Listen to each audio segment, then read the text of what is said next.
If you grew up anywhere near these mountains, you already know how it is. Folks don't sit around making up stories. They pass down the ones they can't forget. Tell me in the comments, where are you watching from? And what time is it for you right now? Kinda crazy when you think about it. All of us sitting in the dark, listening to the same story from different corners of the map.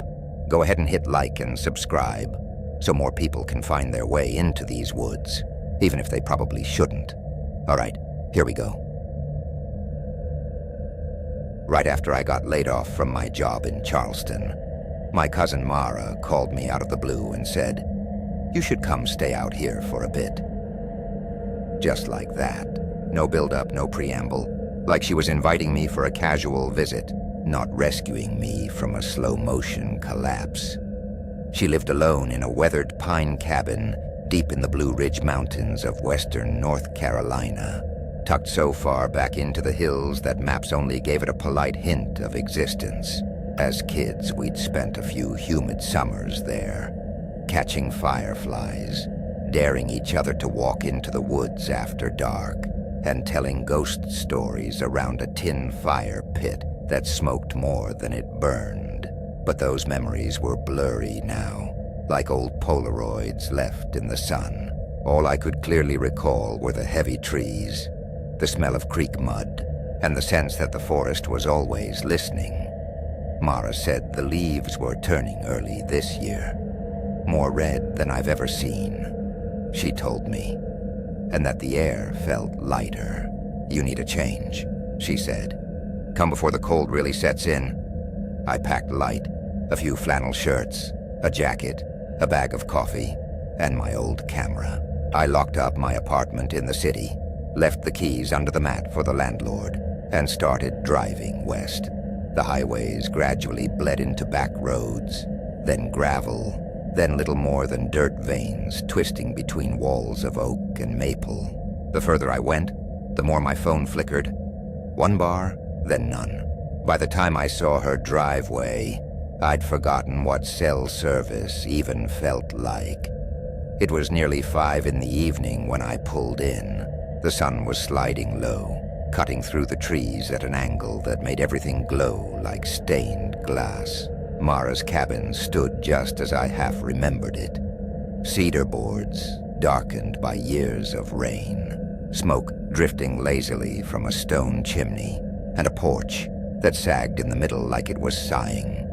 She came out onto the porch with her 2 dogs, Tess and Juniper, both mutts, both wide-eyed and quiet. Mara herself looked like she'd been carved right out of the mountain.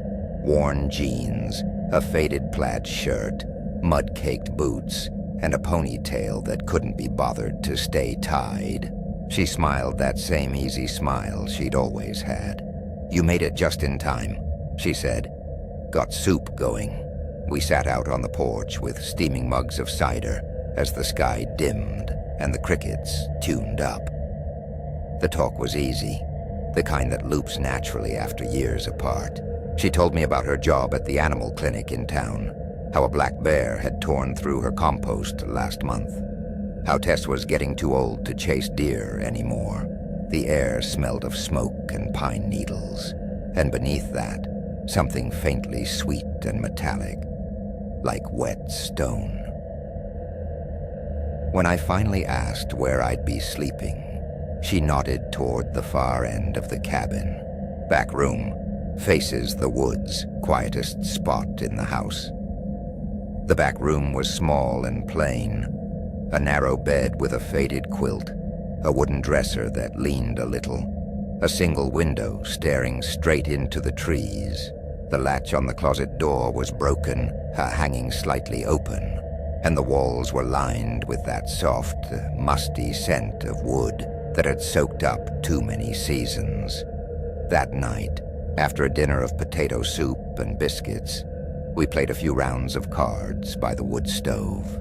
The firelight danced against the walls, and outside the window the wind was moving through the trees like a whisper you couldn't quite catch. We turned in early. I slept heavy, the kind of bone-deep sleep that comes from exhaustion and mountain silence. But sometime after 3 a.m., I woke up, not because of a noise, but because of that feeling. That awful electric awareness that crawls across your skin when you know someone's watching. I opened my eyes slowly. The room was dark, but not blind dark. The kind where you can make out the edges of things. And near the door, there was something. A shape. Still. Tall. Too defined to be a trick of shadow. My chest locked up. I didn't move. The air felt heavier. Thicker. Like the room itself was holding its breath. I whispered, "Mara?" No answer. I reached for the small lamp on the nightstand and clicked it on. The room flooded with light, and the corner was empty. Nothing there. No figure, no coat rack, no pile of clothes. Just the door, the wall, the quiet hum of my own heartbeat. I stood, crossed the creaky floorboards, and opened the door. The hallway was dark, but still. The dogs were curled up near the stove, silent. They didn't even raise their heads. I told myself it was a dream, my mind playing tricks. But when morning came, and we sat on the porch eating oatmeal, I mentioned it casually. Thought I saw someone in the room last night. Mara didn't laugh. Didn't even look up from her bowl. "You probably did," she said. I blinked. "What's that supposed to mean?" She finally looked at me, calm, matter of fact. "This place has always been strange. Grandma used to say the woods here are full of things that don't know they're gone." She said it like she was telling me to wear boots in the mud. Practical advice, nothing more. The rest of the day I couldn't shake it. The forest seemed too quiet, like it was listening. We walked down to the creek trail that afternoon to stack stones along the bank before the rain came again. She told me more stories. Her uncle once saw glowing lights drifting between the trees like lanterns. Her mother heard someone singing one night beyond the clearing, a song in no language she knew. "And the back room?" I asked. She shrugged. "Never liked it. Feels wrong. It doesn't like me either." That night, I made sure to close the curtains before bed. But around 2:45, I woke again, this time to sound. Footsteps. Slow, deliberate, outside. The crunch of leaves circling the cabin. They stopped beneath my window. I froze. My breath caught in my throat. The dogs didn't bark, not even a growl. That scared me more than anything. Tess barked at shadows, Juniper at moths, but now, silence. The footsteps moved again, circling, slow and steady. Then nothing. When morning came, I told Mara what I'd heard. She nodded, sipping her coffee. "I've heard them too," she said. "Sometimes they stop right under the porch. Once when I was 16, I found muddy handprints on the inside of the door glass." "Inside?" I said. She nodded once. "Inside." I didn't ask more. That third night, I didn't even try to sleep. I sat up on the bed in the dark, watching the door. The dogs were silent again, curled tight. Around 3:10, I heard the sound. Footsteps, but this time inside, bare feet on wood, slow, moving from the kitchen toward the hall. I stood, my heart thudding so hard I could hear it in my ears. When the steps reached the living room, I heard something metal slide. The ash pan from under the stove, dragging out slow. When I stepped into the hall, the air was warm from the fire still burning. The ash pan was halfway out, resting on the floor. Nothing else moved. No wind. No open window. I pushed the pan back in and sat on the couch until sunrise. When I told Mara, she didn't even blink. "Did it feel like it wanted something?" she asked. I didn't know what to say. That day, I noticed something new. Around the window frame in the back room, faint smears of dirt, almost like finger marks. 5 of them. Small. Not child small, just thin, long. Like someone with too much reach had pressed their hand there. I wiped them off. That night I packed my bag before bed, just in case. Sleep never came easy. I must have dozed off sometime after midnight, because when I woke, the sound hit all at once. Doors, every single one. Opening, not slamming, not creaking, just snapping open, all at once. Cabinet doors, closet, even the one with the broken latch. I sat up so fast I hit my head on the headboard. My heart was pounding before I even moved. When I stepped into the kitchen, every cabinet door was wide open. The under-sink latch, the one that always stuck, hung loose, broken. Mara stood in the doorway already, her face unreadable. Neither of us spoke. She just started closing them, one by one. I helped her, though my hands were shaking. When we were done, she said softly, "Sometimes it gets louder before it goes quiet again." I didn't ask what it was. That morning, I left before sunrise. I packed the car in silence, the dogs watching from the porch. Mara hugged me at the door. Her eyes were tired, but not afraid. "Come back in spring," she said. I told her I'd think about it, but even as I drove away, winding through the fog-wrapped trees, I knew I wouldn't. The road back to civilization felt longer than it should have. The mountains rolled by in silence, but the trees, they seemed different, leaning in, watching. When I hit the first stretch of pavement that gave me a cell signal again, I glanced at my phone. No missed calls, no messages, just one photo notification, the kind that pops up automatically when the phone syncs to the cloud. It was a picture I hadn't taken. The cabin, my window, and a figure standing just behind the glass. I had just turned 34 when I signed up for a volunteer trail restoration crew, assigned to a backcountry stretch near Black Elk Ridge, deep in the Blue Ridge Mountains of North Carolina. That region of the Appalachians has a way of swallowing you whole. Not just with its beauty, but with the silence that follows you like a shadow. It was late October, the kind of fall that looks almost painted, when every ridge glows like embers fading into dusk. The trees were a wildfire of scarlet maples, bronze oaks, and rust-colored hickories, their leaves crunching underfoot like dried paper. The air had that thin, smoky bite it gets just before the first frost, when every breath feels like it could turn to glass in your chest. Even the sunlight seemed sharper there, cutting through the thinning canopy like blades of gold. Our base was an old ranger cabin, set half a mile off trail with no road leading to it, just a narrow path winding through pine and hemlock. The place was ancient, probably built in the 1940s, and it hadn't seen an update in decades. The kitchen linoleum was cracked and curling, yellowed at the edges, and the walls still bore the scars of old nails where park notices once hung. There was no cell service, no Wi-Fi, and the generator only sputtered to life for a few hours each night, long enough to charge our headlamps and keep one or two lights burning until 9 p.m. After that, the cabin turned into something else entirely. When the generator cut out, it was like the woods reclaimed the place. The silence thickened, and even the walls seemed to breathe slower. There were 4 of us assigned to that section of the trail. Me, just another volunteer looking to get out of the city for a while. Rick, the oldest of the crew, a 50-something forestry vet with a calmness that could steady a storm.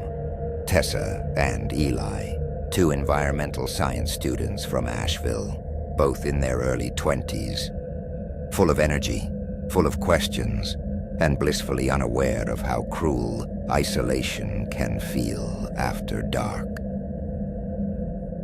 We worked in pairs most days, clearing fallen logs, repainting trail markers, and checking in at outposts. Rick had done this kind of work for years, and the rest of us followed his lead. That evening, he'd hiked a few miles south to deliver supplies to another team, and said he'd bunk at the Whispering Falls shelter overnight. It was supposed to be routine. That left me alone in the cabin. I spent the evening doing the usual, sorting tools, checking chainsaw fuel, rolling up tarps. Around 10:15 p.m., I boiled water for tea and started closing up for the night. Everything felt peaceful, ordinary, the kind of quiet that makes you forget how far from civilization you really are. Then the screaming started. At first, I didn't even register it. The woods are full of strange noises. Coyotes, owls, deer crashing through brush. But this was different. Two voices, shrill and overlapping, tore through the silence. Not words, just pure primal terror. My body moved before my mind caught up. I grabbed my flashlight and ran to the door. The first thing I saw were shadows flailing between the trees, about 100 yards uphill. Branches snapped like gunfire. Then two figures broke through the tree line. Women, both of them, stumbling down the slope, like they'd been chased through hell. Their faces were ghost pale, their clothes shredded, mud streaked up their legs. One of them was clutching a torn jacket against her shoulder, and I could see the dark bloom of blood already soaking through. I sprinted toward them, shouting that it was okay, that I had them. They could barely stand. The uninjured one collapsed to her knees, gasping, "He's coming," over and over again. Her name, I'd find out later, was Lydia. The injured woman, Sarah, could barely speak. I half-carried them back to the cabin, slammed the door shut, and dragged a chair under the handle. My hands shook as I lit the lantern, the room filled with an uneasy, flickering light that seemed to warp the edges of their faces. When I pulled back the jacket from Sarah's shoulder, my stomach turned. It wasn't a cut or claw mark. It was a bite. Deep, jagged, the flesh torn away like something had clamped down and refused to let go. Too wide for an animal, too precise for a tool, human, but wrong. Lydia could barely hold it together. Between sobs, she told me they'd been camping by a creek about a mile past the ridge. Just the two of them. They'd built a fire, cooked dinner, and gone to bed around 9. Then, sometime after midnight, they heard someone circling the tent. Slow, deliberate footsteps, the kind that don't belong to animals. They thought maybe it was a bear at first. But then, she said, a man stepped out of the woods, completely naked, smeared head to toe in dirt and leaves. He didn't speak. He didn't make a sound. He just charged at them. He went straight for Sarah, she said, like he'd been waiting. He tackled her, pinned her down, and bit her shoulder before Lydia could even scream. She kicked him off, grabbed her friend, and they ran. Barefoot, no gear, just blind panic through the trees. He chased them halfway down the ridge, always just out of the light, until they saw the faint glow from our cabin. I told them they were safe now, but my voice betrayed me, shaking like it didn't believe its own words. I radioed Rick. The signal was awful. Bursts of static, then fragments of my voice echoing back, distorted. But he caught enough. Said he was coming back immediately. While waiting, I did what I could. Our first aid kit was pitiful. Antiseptic wipes, gauze, a half-used suture kit older than some of the trees outside. I cleaned Sarah's wound as best I could, wrapping it tight. She winced but didn't cry. Maybe she was too far beyond pain. The air inside the cabin felt heavy, like something unseen was pressing against the walls. Every time a branch brushed the roof, Lydia flinched. Rick arrived about 10 minutes later, flashlight in one hand, rifle slung across his shoulder. The look on his face told me he already knew something was off. When he saw Sarah's wound, he swore under his breath. Didn't even ask if it was an animal. He didn't have to. He told me to stay put with the women while he called it in through the satellite radio. I waited, pacing. Then he looked up and said, "Don't open that door for anyone, not till I'm back." But I couldn't sit still. I grabbed my own flashlight, zipped my jacket, and unlocked the emergency box by the door. Inside was a .357 revolver, loaded and clean. My hand hovered over it for a moment before I took it. The weight of it steadied me. A false kind of courage, maybe, but courage nonetheless. The forest outside was suffocatingly quiet. Even the wind had stopped. Fog was beginning to slide through the trees in ribbons, coiling around the trunks like smoke. I followed the women's trail up the slope, every step crunching too loud in the silence. Halfway up, I started seeing signs. Branches snapped at human height, drag marks crossing the path, dark stains on rocks that could have been dirt but weren't. My flashlight's beam wavered. The campsite wasn't far. I found it in a small clearing beside the creek. The tent was shredded open, not clawed, but torn by hands. Sleeping bags scattered, backpacks dumped out, every item disturbed but nothing stolen. It was like someone had been searching for something specific. Then I heard movement, a quick rustle off to my left. I swung the light and caught a glimpse. Pale skin, raw and glistening, ducking behind a tree. My heart slammed against my ribs. I called out, "Show yourself, hands where I can see them." No answer, just breathing, close, too close. I turned, and there he was. He moved like an animal on two legs, low, fast, unnatural. His skin was streaked with mud and dried blood, his hair matted, his eyes blown wide, like black marbles reflecting the light. There was no recognition in them, no sanity, just hunger. He hissed when my flashlight hit him, teeth bared, then lunged. I fired once, missed. The gunshot cracked through the trees, deafening. He hit me hard, knocking me backward into the dirt. My flashlight spun out of reach. His hands clamped around my arms with inhuman strength. His breath was hot, sour, tinged with something chemical, sharp and wrong. He didn't blink, didn't speak. I twisted, freed my right arm and shoved the gun between us. Fired again. He went limp instantly, collapsing onto me. I shoved him off, gasping. He was still breathing, shallow and erratic. His skin felt fever hot. I cuffed his wrists with my emergency restraints and called Rick over the radio. Static swallowed most of my words, but he must have caught enough. By the time he and the Rangers arrived, the fog had thickened into a wall. The forest looked like it had been erased, everything white and muffled. They carried the man out on a stretcher, wrapped so tightly he looked more like a corpse than a person.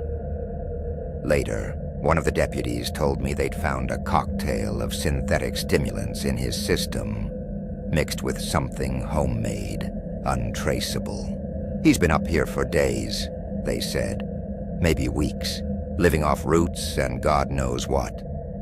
Lydia and Sarah were airlifted to the hospital in Boone. Sarah needed 12 stitches and a round of antibiotics. Before they left, Lydia hugged me so tight I could barely breathe. She kept whispering, "Thank you," like it was the only phrase left in her vocabulary. When the rescue crew was gone, and the fog started to lift, I stood on the porch, staring at the blood still smeared across the step. The woods were silent again, unnaturally so, the kind of silence that makes your heartbeat sound like an intrusion. I didn't sleep that night. I sat at the table with the lantern burning low, gun resting beside me, listening to the woods hold its breath. By morning, the world had turned white with frost. The first real freeze of winter. Rick and the others stayed for the rest of the season. I left 2 weeks early. I told them it was because of family matters. But that wasn't true. The truth was simpler.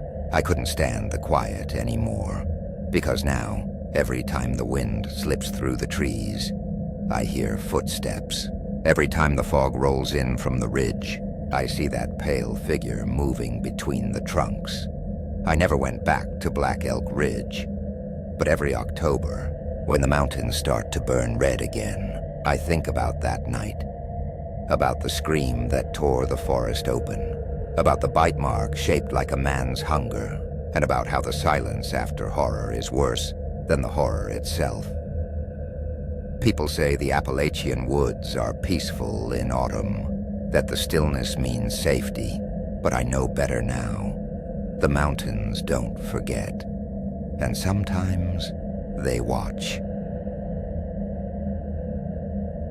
That autumn, I was working seasonal maintenance with the Eastern Ridge Trail Service, based out of a small supply station tucked near the Monongahela National Forest, just west of the West Virginia line, where the Alleghenies begin to stack upon themselves like the folded edges of a sleeping giant. It was quiet, honest work, the kind of job that keeps your hands moving and your mind still. No fluorescent lights buzzing overhead, no clocking in to the sound of forklifts beeping or customers complaining. Just the rhythm of boots on damp earth, the smell of pine sap and moss, and enough solitude to make you listen to your own breathing. After years of drifting, warehouse shifts, construction jobs, even a short, failed attempt at selling real estate, the woods felt like a kind of home. Structure, simplicity, a place where the rules made sense. That year, they assigned me to the upper ridges, the remote sections where the trails narrow into thin switchbacks. The slopes turn mean and the winds come screaming off the rocks like voices. Not many hikers ventured out that far. Too much effort for too little reward, at least for most. But that isolation suited me just fine. That's also where the old cabins were. Ruins mostly. The remains of mountain families who'd lived out there long before the forest was designated as public land.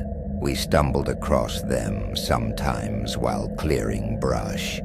Collapsed root cellars, moss-covered chimneys, rusting tools, half swallowed by the soil. Most were unrecognizable, but a few still stood, just barely, as if waiting for someone to knock off the dust and move back in.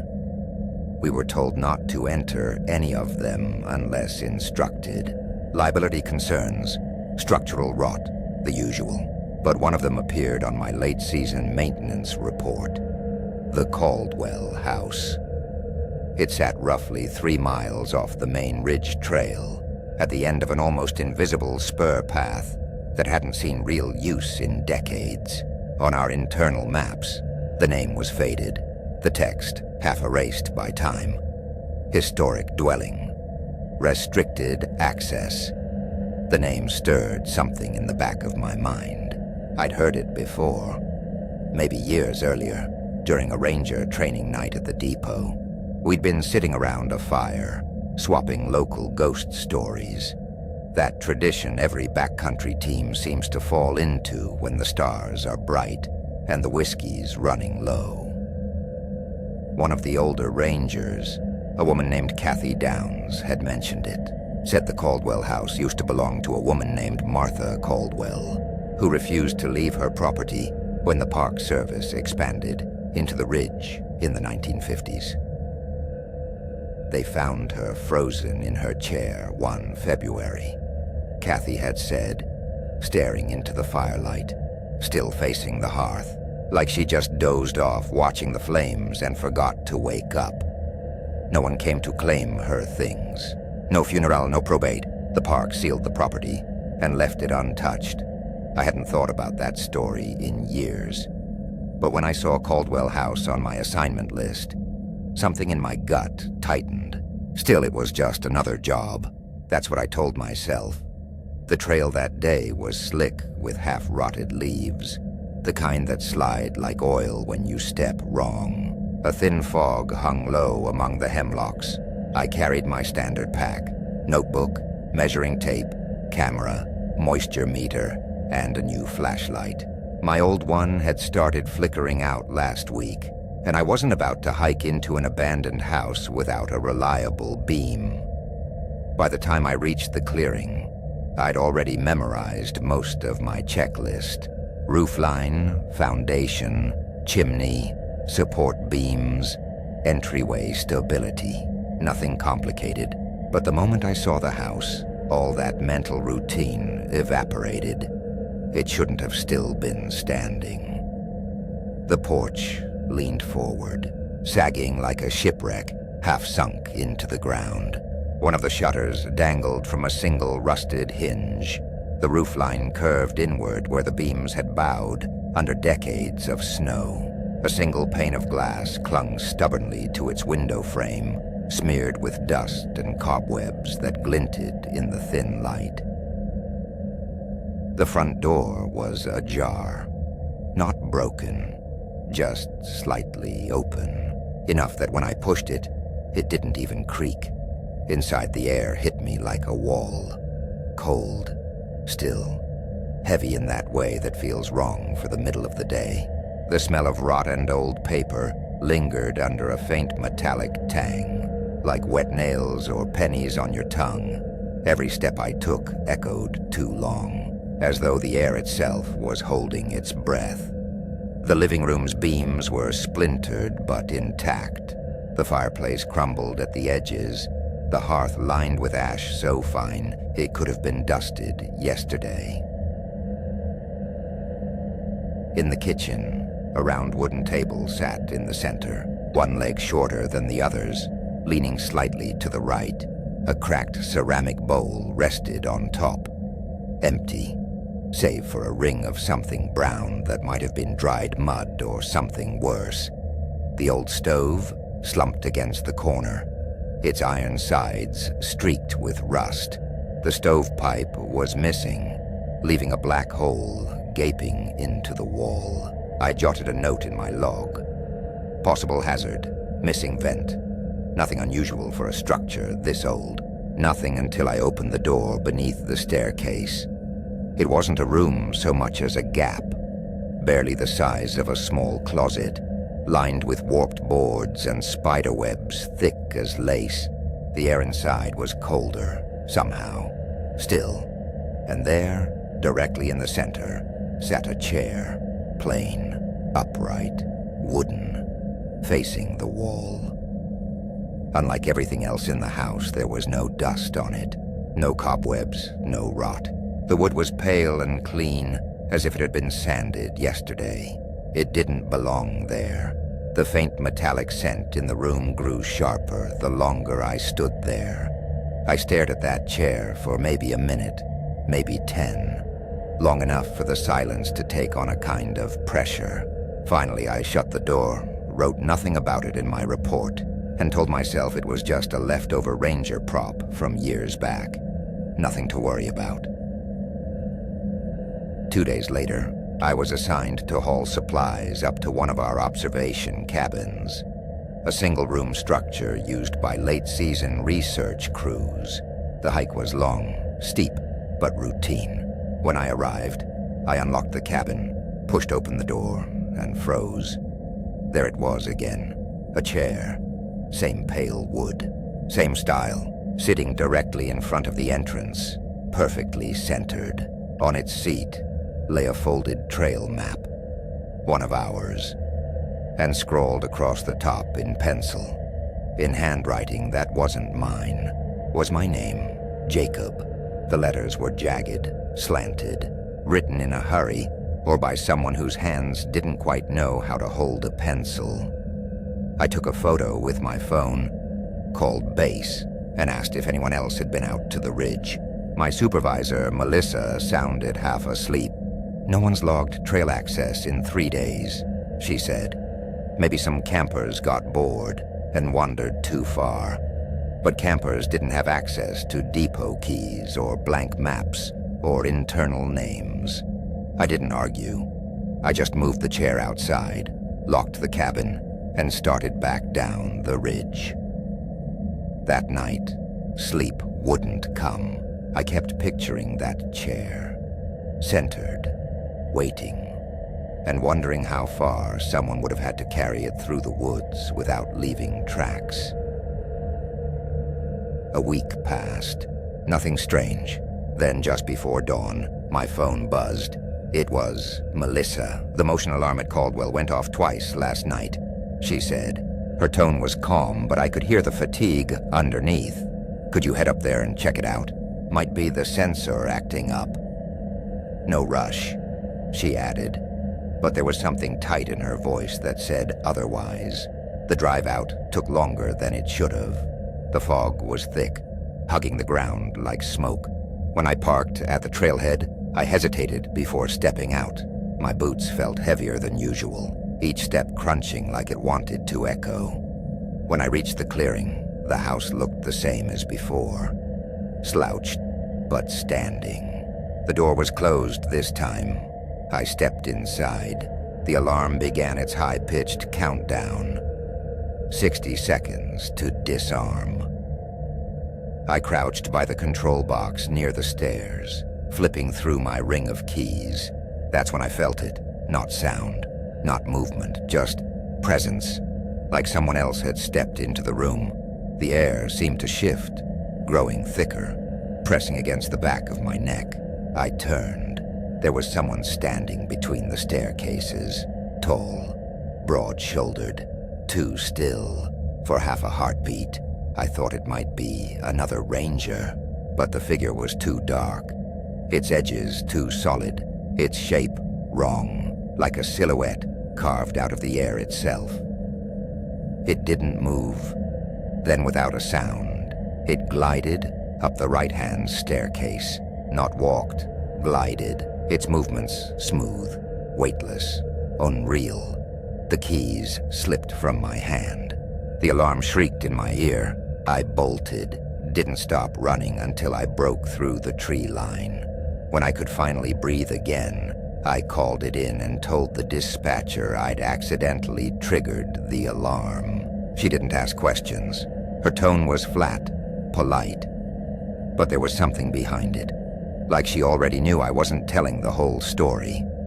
Eventually, duty won over fear. I went back. The silence inside after the alarm stopped was unbearable. My own heartbeat felt too loud. I checked every room, nothing disturbed. No footprints, no sign of entry. But when I turned toward the staircase, the same one the figure had climbed, I saw the bedroom door slightly open at the top. I hadn't left it that way. Inside, in the center of the floor, was a chair, same pale wood, facing the doorway, and on the seat, my maintenance tag, the one that had torn off my pack 3 days earlier during a windstorm near the depot.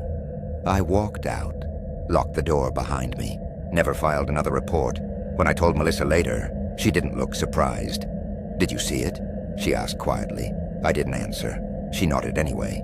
"The Caldwell sensors always trip this time of year," she said. "Always the same one, under the staircase." That winter, I transferred south. Took a job maintaining trails in Georgia, where the trees are smaller and the hills roll instead of loom. I told myself it was just for a change of scenery, but I knew better.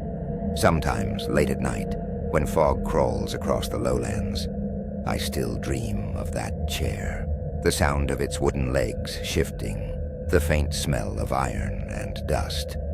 And sometimes when I wake, I swear I can feel it, the weight of someone standing just behind me, waiting for me to turn around.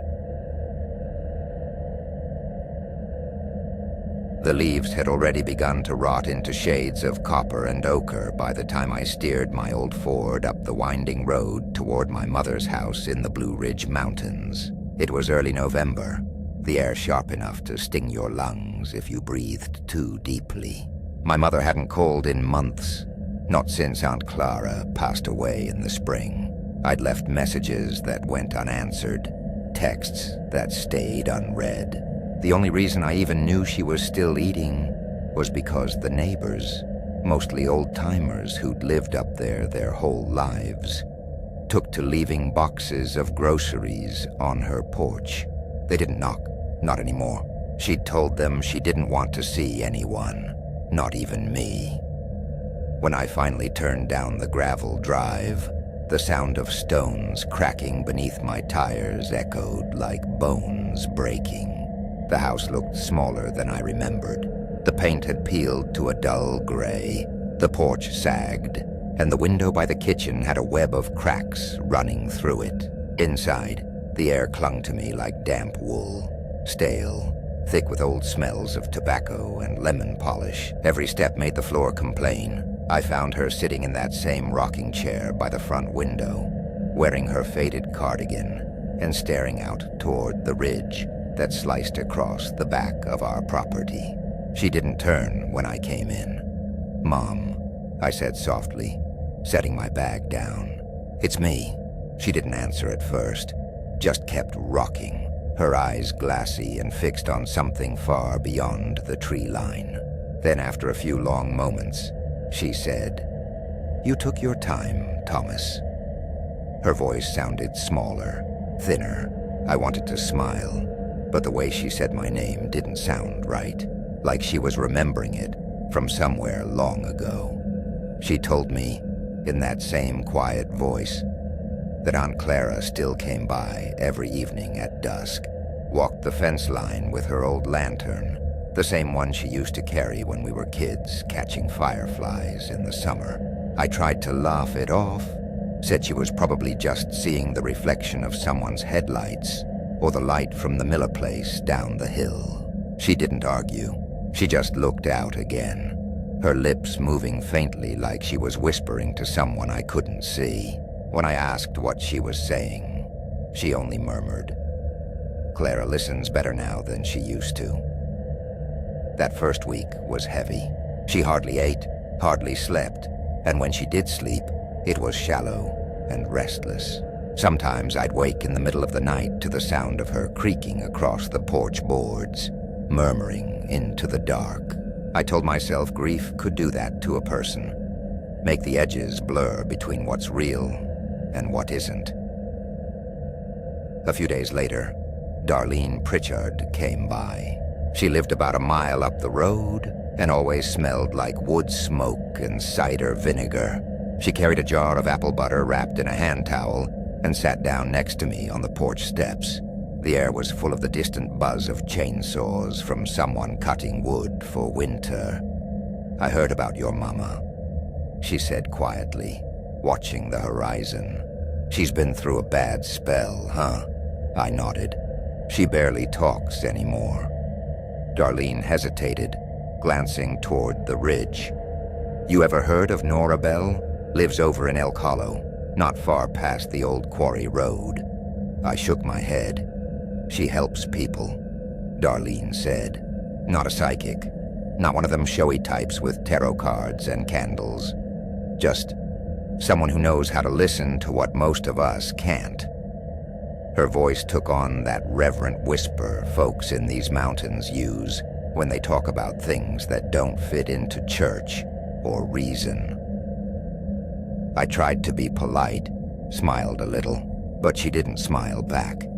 "She helped me," Darlene went on, eyes distant.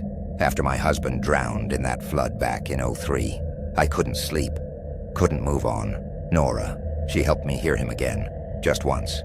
Not everyone leaves clean, Thomas. Some get caught in the air between." Her words sank into me like cold water. I didn't believe in any of that. Ghosts, mediums, whatever you called it. But there was something in Darlene's tone that made it hard to dismiss completely. That night, after Mom went to bed, I sat at the kitchen table and thought about it until dawn. The next morning I called. Nora answered on the second ring. Her voice was calm, slow, with that soft mountain drawl that can sound like a lullaby and a warning all at once. She asked me to bring something that had belonged to the person my mother missed most. Cash only, Friday afternoon, no later than 5. Her directions were short and strange. "Follow the hollow till the road runs out, then listen for the river. The house'll find you." When I told Mom someone was coming, she didn't even look surprised, just nodded like she'd been waiting for it. Friday came gray and cold, a steady drizzle hanging in the air. Around 4, a dull silver sedan rolled up the drive, its tires slick with red clay from the back roads. Nora stepped out, wearing a long dark coat and a faded green scarf. Her hair was pulled back, shot through with silver, and her eyes were a pale gray blue, so light they almost didn't look real. She didn't bring any of the trappings I half expected. No incense, no charms, just a small tin box, a spiral notebook, and an old cassette recorder with a cracked label on its side. She asked for tea before they began. While I boiled the kettle, she sat at the kitchen table with her hands flat against the wood, eyes closed, breathing slow. My mother came in quietly. The quilt Aunt Clara had made draped over her lap. She traced the stitches with her finger, as if they were roads on a map leading somewhere she could still go. Nora began softly, her voice low enough I had to lean in to hear. "Someone's standing behind you," she said after a moment. "A man, older, with a kind face. He's saying you haven't done what you promised." My stomach dropped. The only promise I'd ever made to anyone who died was to my Uncle Ray. The summer before his accident, I'd promised to stop trying to fix everything and everyone around me. I hadn't kept it. Mom gasped then, pressing the quilt to her chest, tears spilling silently. Nora went on, describing tiny details about my mother's siblings, things no stranger could possibly know. A faded scar on Clara's hand from a sewing needle, the smell of wild mint they used to pick behind the barn. When she said they were all together now, watching, my mother's whole face changed. For the first time in years, she looked lighter, almost as though the years had slipped off her shoulders. After Nora left, the house didn't feel as heavy. Mom started stepping outside again, walking to the fence at dusk, humming under her breath. She even baked cornbread one morning, the scent filling the house the way it used to. I didn't question it. Whatever Nora had done, or pretended to do, had given her some kind of peace, and that was enough for me. Over the next year, I saw Nora Bell twice more. She began holding small gatherings in the old church basement, down by Elk Hollow Creek. Nothing fancy, just a ring of folding chairs and the cassette recorder on a stool. Each person brought an object from someone they'd lost. A locket, a photograph, an old hat. Nora said it wasn't magic, just learning to listen between silences. The world's full of voices, she told us once. Most of them ain't human anymore. People cried, laughed, whispered to the air. Sometimes it felt like the room itself was breathing. I started to wonder if maybe she really could touch something beyond us. Then came last autumn, when the mountains turned blood red with the changing leaves. That was when Maggie, my cousin and closest friend, the one who'd been my other half since we were toddlers, ended her life in her parents' barn. She was 28, and she'd always been the strong one. Her death split something inside me that hasn't mended since. The week after the funeral, I found Nora's number already saved in my phone from the last time we spoke. I noticed I had another appointment marked in my calendar, something I'd scheduled months before and forgotten. Friday again. I thought about canceling, but part of me hoped maybe I could hear from Maggie. Maybe I could know she was okay. The drive to Elk Hollow took over 2 hours, winding through roads that clung to the edges of cliffs and hollows, filled with fog so thick it felt alive. By the time I reached her house, the light was gone from the trees, and the first stars were creeping out. Nora opened the door before I even knocked. "You're late," she said, though her voice wasn't scolding, more like she'd been keeping time by something other than a clock. Inside, the air smelled faintly of sage and damp earth. A single lamp burned in the corner, casting the room in gold shadows. She turned on the recorder, clicked her pen, and asked softly, "Who are we hoping to find tonight?" I told her Maggie's name. Nora nodded and closed her eyes. For a long while there was nothing, just the creak of the chair and the hum of the tape turning. Then she pressed her fingers to her temple and winced. "My head hurts," she whispered. "Right here." Her hand trembled slightly. "She's confused, panicked. For a moment I thought it was... No, wait. She did this to herself, but she didn't mean to go that far. She didn't understand what she was doing." Her voice broke then. The air in the room seemed to shiver. After a few more breaths, she whispered, "She won't show me how it happened. She's hiding it." I wanted to ask why, but I couldn't make a sound. Nora's eyes flicked to the corner of the room. "There's someone else here," she said. "An older woman. She's standing between you, wearing a shawl, soft hands, gentle eyes." I felt the blood drain from my face. "Grandma Ruth," I said before I could stop myself. Nora nodded slowly. "She's speaking for your cousin. Says she's not ready yet. Says she needs time to understand. She's asking for forgiveness from all of you.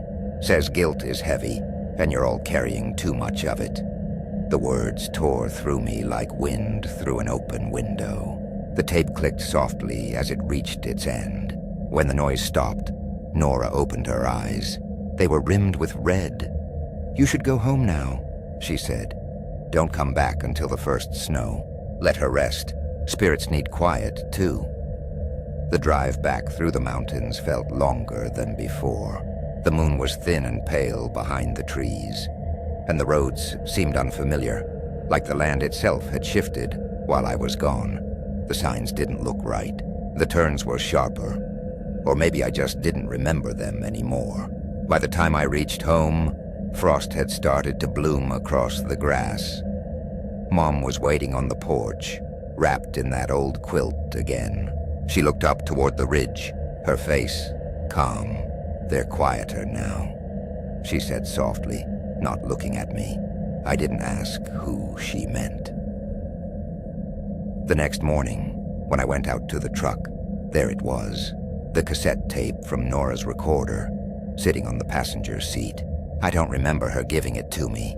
My name was written across the label in spidery handwriting. For the winter, I didn't play it. Not that day, not that week. I told myself I'd wait till the first snow, like she'd said. But the first snow came early that year, late November. And when I finally slid the tape into the old deck in the kitchen, the sound that came out wasn't Nora's voice. It was faint breathing, then whispering, then clear as daylight, my cousin's voice, trembling but familiar. "Tommy," she said, "don't look at the ridge." The tape hissed, then nothing.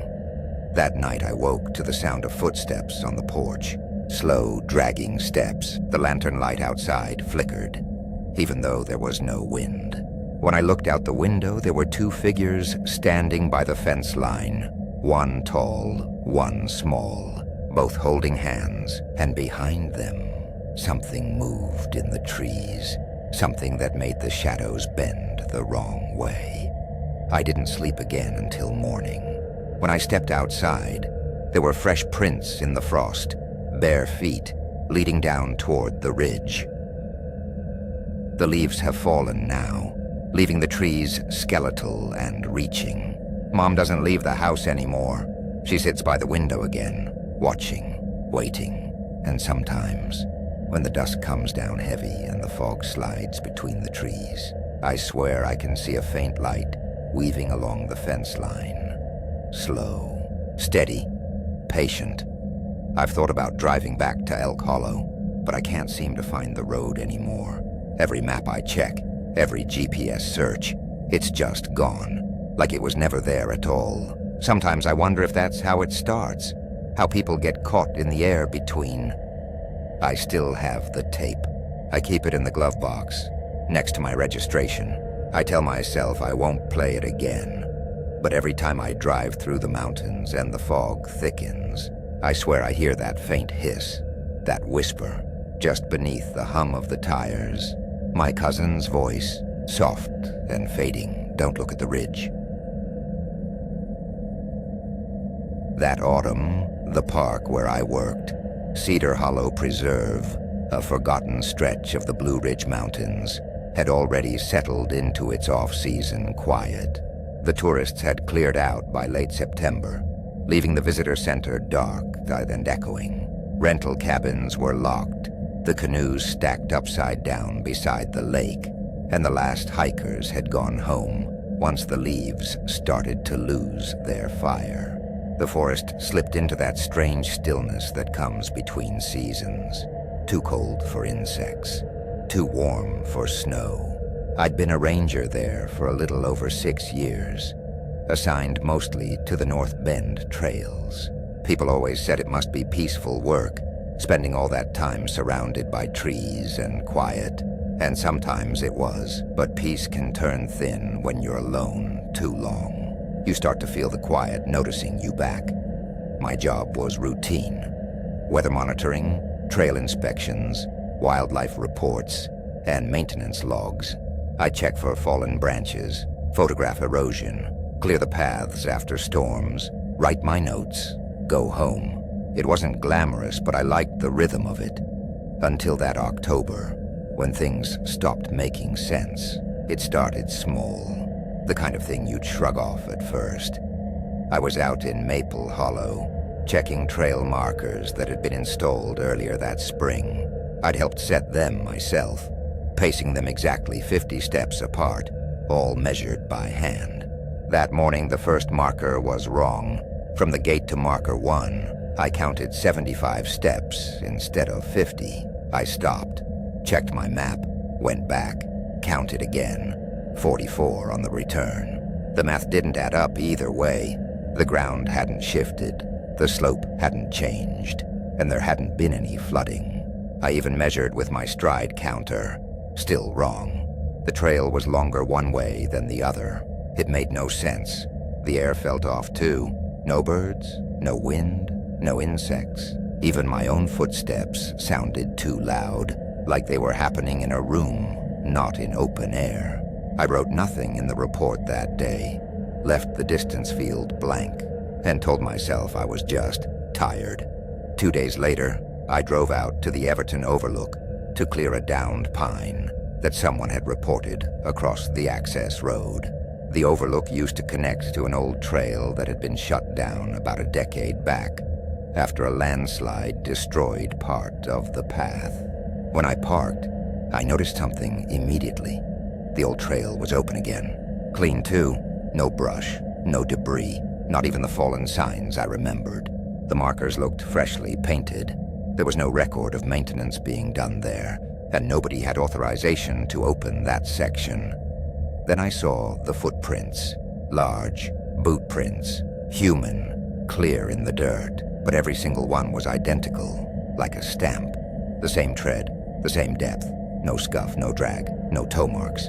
They were spaced evenly apart, looping in a perfect arc before doubling back into themselves, a closed circle. I followed them for maybe 20 yards before they ended abruptly, like the person had been lifted straight out of the ground. I was still crouched over the prints when my radio crackled to life. No voice, just a sudden blast of static, sharp and close, as if someone had exhaled into the microphone right beside me. I spun around, half expecting to see one of the seasonal rangers trying to spook me. But the woods were empty.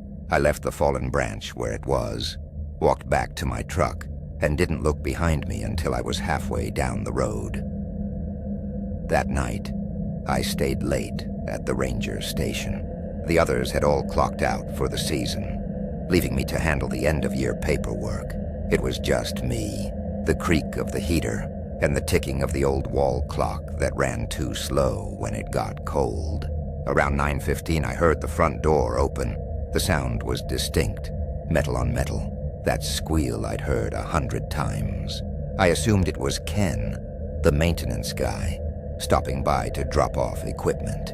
But when I turned toward the entryway, the door was still bolted shut. I got up, checked it, locked, same as before. As I turned back toward my desk, I heard another sound deeper inside the building. A slow, dragging noise, like one of the storage doors sliding open. I grabbed my flashlight and walked down the hall. Nothing was out of place. No footprints, no doors ajar. I was about to call it a night when my desk radio clicked on by itself. It didn't buzz first. It just came to life. Full volume, static hissing through the room. And under the static, there was breathing. Long, heavy, deliberate breathing.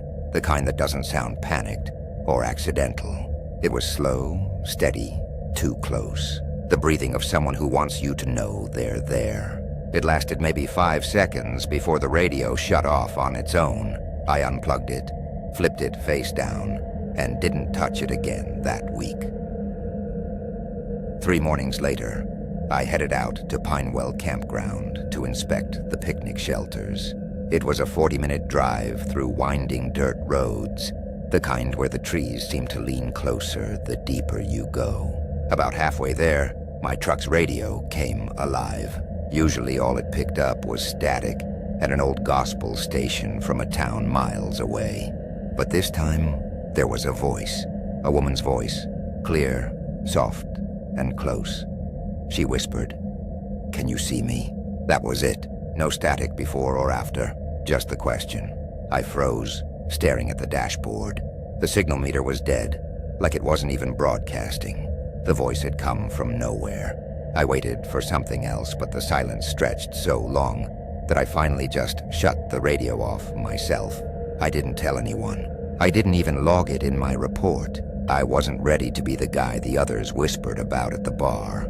Later that week, I realized my station key tag was missing.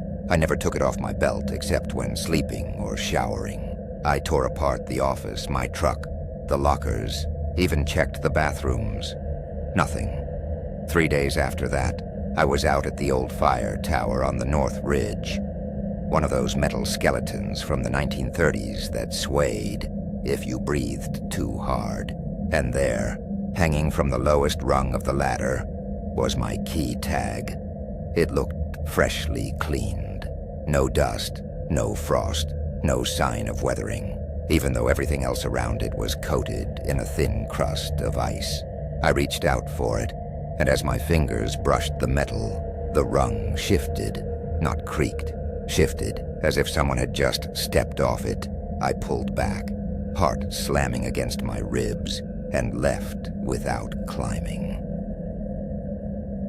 That evening, when I returned to the office, my logbook was open on the desk. I hadn't left it that way. When I picked it up, I saw handwriting that wasn't mine. Tight strokes, darker ink. The message was short. Stop staying after dark. No name, no date. The logbook had been inside the locked safe. Only I had the code. That was the night I packed a small bag and drove into Briarfield, the nearest town, where I got a room at the Mapleview Motel.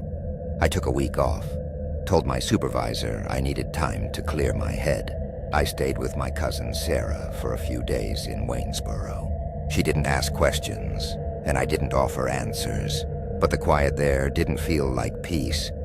It felt like waiting. Every night, I kept hearing faint taps against the window, even when there was no wind. One morning, I went to grab my ranger hat from the hook by the door. It wasn't there. I figured I'd left it in the truck when I bent down to tie my boots. The hat fell straight into my lap.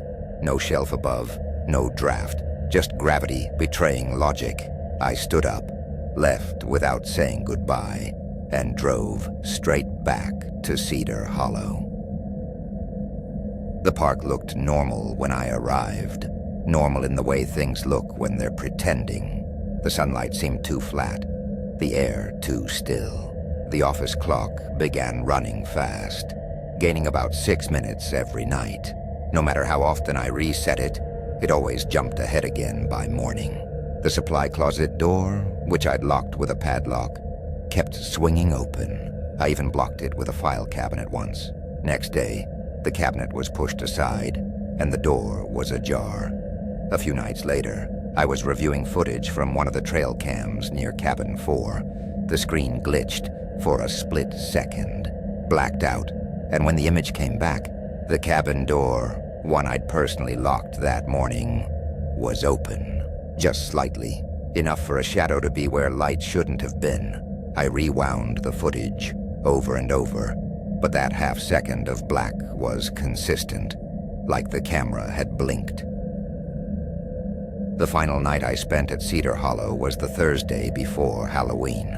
The nearby town of Milford was hosting their fall fair, and I'd volunteered to handle overnight patrol for the park in case of trespassers. They'd just finished building a new ranger cabin out by Echo Bend, fully insulated new radio system, working heater, the kind of small luxury we never got. I brought my thermos of coffee, filed the weather report, and tried to enjoy the calm. Just before 1 in the morning, the cabin radio came on by itself. Same burst of static, low and steady, then that same woman's voice again, soft, whispering. But this time she didn't ask a question. "It's closer now," she said. Her tone wasn't fearful, but it wasn't calm either. It sounded like someone trying not to panic, while warning you quietly. I stood, flashlight in hand, and walked to the window. The trees outside were dark shapes against the thin fog, and deep in the forest, maybe 50 yards out, a pale light was drifting between the trunks. It didn't swing or flicker like a flashlight. It pulsed, slow, rhythmic, like something breathing. I stepped outside. The air was brittle with cold. The light dimmed when my beam hit it. Then it split in two. I froze. For every step I took backward, the two lights moved closer together, merging, separating, merging again. Then the radio inside the cabin blared static so loud it shook the window pane. And through that noise came the voice again. Closer, urgent this time, almost right in my ear. "Run." I didn't need another warning. I sprinted to the truck, slammed the door, and gunned it down the access road. I didn't stop until I hit Route 58. The whole drive back to town. My radio stayed dead silent, not even static. The next morning, I went to the ranger station, left my badge, keys, and logbook on the desk with a single note. "I'm done." Then I got in my truck and drove until I ran out of gas 2 counties over. That was 2 years ago. I don't talk much about what happened. Not that anyone would believe it anyway. The official report listed my resignation as personal reasons. Cedar Hollow has since reopened for tourists in the spring, though I've heard whispers from old colleagues that parts of the park don't line up the way they used to. Distances off by just a few steps, trails leading in circles, radios that hum even when unplugged. Sometimes, late at night, I still hear her voice, not on a radio anymore, but inside the quiet of my apartment, just behind the hum of the refrigerator, or in the static of the TV when it loses signal. Always the same tone, always the same whisper. It's closer now. And every time I hear it, I check the clock. It's always 6 minutes fast. I joined a small university research team that was tasked with documenting abandoned civic buildings scattered across the Cumberland Plateau, a quieter stretch of the Appalachian range that straddled the Tennessee-Kentucky border. It was part of a preservation initiative funded by some historical foundation that believed these old structures, the ones too forgotten to even warrant demolition, deserved, at least, a line in the archives before nature reclaimed them entirely. Most of what we found were exactly what you'd expect. Hollow churches with their crosses long since splintered, large halls where the floors bowed inward like broken ribs, and one-room schoolhouses sagging under decades of rain and neglect. Our final destination before the semester break was a place called Darrow Hollow. It wasn't on modern maps. Even the GPS gave up halfway there, the digital line on the screen dissolving into a blank patch of gray. Our supervisor, Professor Mallory, had found mention of the town buried in a yellowed ledger from 1918, noting that it had been home to one of the earliest consolidated schools in that part of the mountains. That was enough to make it our last stop before winter made those roads impassable. We reached Darrow Hollow on October 26th. The drive alone could have been a research paper about decay. Rusted mailboxes bent double, barns collapsed into themselves, pastures overtaken by thorn brush.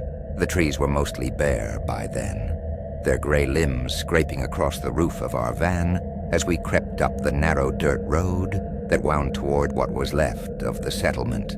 The few houses we passed looked sealed shut from within, not just abandoned, defended. One chimney puffed a thin line of smoke, but the windows were boarded up from the inside, nails gleaming faintly as if freshly hammered.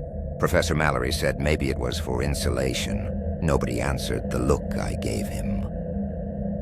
The schoolhouse sat halfway up a slope, overlooking what used to be the main road, a one-room structure hemmed in by maple trees that had already dropped all their leaves.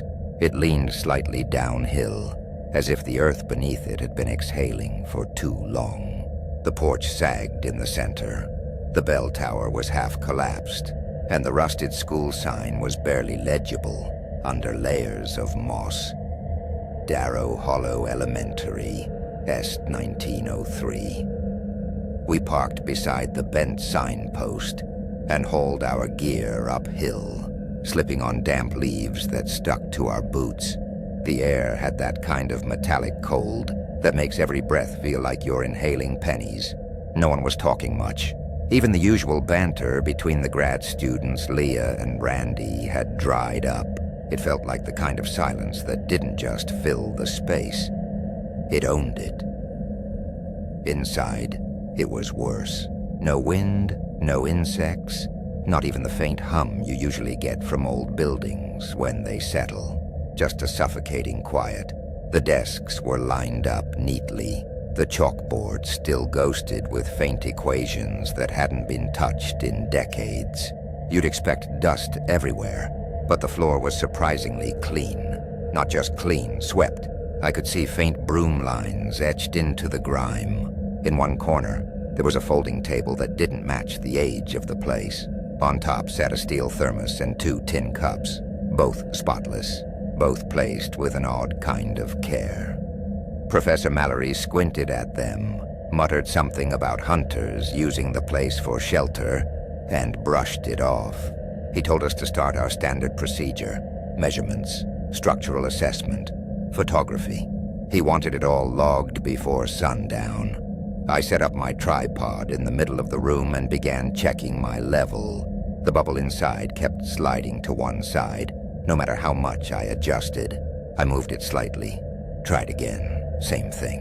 It felt as if the floor itself was breathing under my feet, pulsing faintly like a slow heartbeat. When I asked if anyone else felt it, they all said no. Told me maybe I was standing unevenly. But even when I stood still, I could feel that faint, rhythmic tremor rising up through the soles of my boots. By late afternoon, the measurements were done, and Mallory wanted to collect some audio samples for his side project.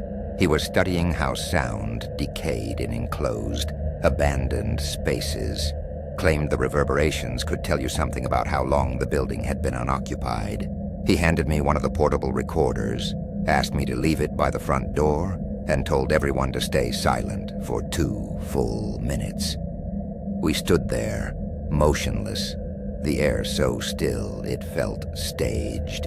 Then came 3 taps, evenly spaced, from somewhere under the floorboards. Tap, tap, tap. Every one of us heard it. Mallory's head snapped up, but when we played back the recording, it was nothing but static.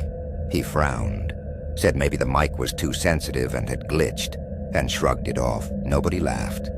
We took a short break afterward. Leah and Randy stayed inside, unwrapping sandwiches. but I stepped out by the van. The fog had begun creeping up from the creek bed below, wrapping itself around the trees like something alive. For a while it was peaceful, the kind of quiet that can trick you into calm. Then I looked back toward the schoolhouse. Through one of the tall windows, I saw someone walking between the desks. Slow, deliberate. I figured it was Randy, maybe stretching his legs. I finished eating and went back up. But when I reached the door, it was closed. Through the glass, I could see the group inside, huddled near the far wall, busy taking photos. But when I pushed the door open, everything stopped. The chatter, the rustling, total silence. The room was empty. The desks were still there, the equipment still set up, but there was no one inside. The thermos and tin cups were gone too. I called out, but my voice sounded like it got swallowed halfway through the air. I checked my watch. Only 20 minutes had passed. The fog outside had thickened, turning the window panes a dull gray. I started walking toward the back wall, wondering if there was a storage door or a crawl space I hadn't noticed before. That's when I saw it. A narrow hallway stretched behind the chalkboard, sloping downward into the earth. It hadn't been there earlier. I was sure of it. The walls were made from the same old wood as the rest of the building, but they were dry, unrotted. The air coming from within was warmer, like it was heated by unseen pipes. I called out, half hoping one of them would answer. Nothing. The hallway tilted just enough to throw my balance off as I stepped in. Every few feet, there was a doorway on either side. Tiny rooms, square, unfinished. Some held old desks, others were bare, except for small details that made no sense. A chair, turned toward the corner. A cracked slate, with faint scribbles that vanished when I blinked. In one room, a neat row of children's boots lined the wall. 6 pairs, then 7, then 8. When I turned my head, they were gone. At the end of the hallway, a single white-painted door stood slightly ajar. I heard humming from the other side, low, rhythmic, like someone humming under their breath while concentrating. I hesitated, then pushed it open. The door clicked shut behind me, and the sound of it was final. The room I stepped into looked identical to the classroom upstairs, but mirrored. The chalkboard was on the opposite wall, and there were fresh words written across it, in careful cursive, a list of names. I recognized them immediately. Randy's, Leah's, Professor Mallory's. Mine was the last one. Next to each name was a date. The last one read October 26th, 2023. I turned to go back, but the doorway was gone. Just a solid wall of dark red brick. The air felt heavier, thicker, the hum still threading through it. There was one window ahead, faintly glowing orange, like it was catching firelight. But when I got closer, I saw it wasn't fire. It was reflection. Through the glass, I could see the real classroom, the one I'd just left. My teammates were there, moving around normally, talking, laughing. But I wasn't among them. My camera was sitting on the desk where I'd left it. Then, in the reflection, the version of me standing near the door looked up, looked directly at me. The humming grew louder, shifting into the sound of breathing. Deep collective breathing from below the floorboards. The desks began to tremble. Dust drifted down like fine ash. The window shimmered, distorting, as though the glass were liquid. I reached out and pressed my hand against it. It felt soft, warm, almost yielding. When I pulled away, my handprint stayed there, only it moved slightly, as if something inside was pushing back from the other side. Behind me, the chalkboard cracked, a jagged line splitting straight through the names. The desks scraped across the floor on their own, gathering closer together, wood screeching against wood. Then came laughter, high, sharp, overlapping, children's laughter that cut off mid-breath, like someone had closed a door on it. When I turned back toward the window, the reflection had changed. No group, no desks, no me. Just the faint suggestion of someone sitting in the front row, staring forward. I lifted my camera, instinct more than logic, and snapped a picture. The flash burst white, and the world seemed to blink out for an instant. When my vision cleared, I was back in the original classroom. The others were packing up their gear, chatting like nothing had happened. The thermos and cups were back on the table, gleaming clean. Professor Mallory asked if I'd finished photographing the back wall. I didn't answer. I told him we should leave before dark, and for once he agreed without arguing. No one remembered me shouting or disappearing. According to them, I'd only stepped outside for a few minutes. My watch said I'd been gone over 2 hours. We packed in silence. The drive down the mountain was slow, the fog hugging the van like wet wool.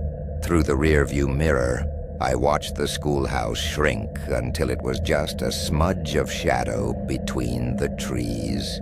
Then, just before the curve hit it completely, a faint light flickered in the window. Once, like someone waving a lantern, then gone. I told myself it was the sun catching glass. That night, in the motel, I went through the photos on my camera. Everything looked normal at first. Cracked plaster, warped floorboards, the desks. Then I got to the final image. It wasn't taken from inside. It was from outside, looking into the classroom through the window. In the center of the frame sat someone wearing my jacket, hands folded neatly on the desk, face turned toward the camera. The timestamp matched exactly the moment my team said I'd been outside by the van. I deleted it without thinking.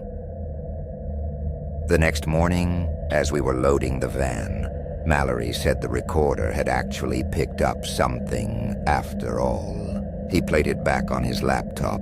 This time, no static, just the faint sound of chalk scraping against a board. Then, at the very end, a whisper. My voice, though quieter than breathing. He asked if I'd been playing a prank. I told him no. He didn't ask again. When we got back to campus, I filed my report, turned in my gear, and told them I was done with field work. They laughed, said I'd gone soft, that I couldn't handle the mountain solitude. I let them. 2 days later, I couldn't sleep. Around 3 in the morning, I opened my laptop and searched the university's archives for Darrow Hollow.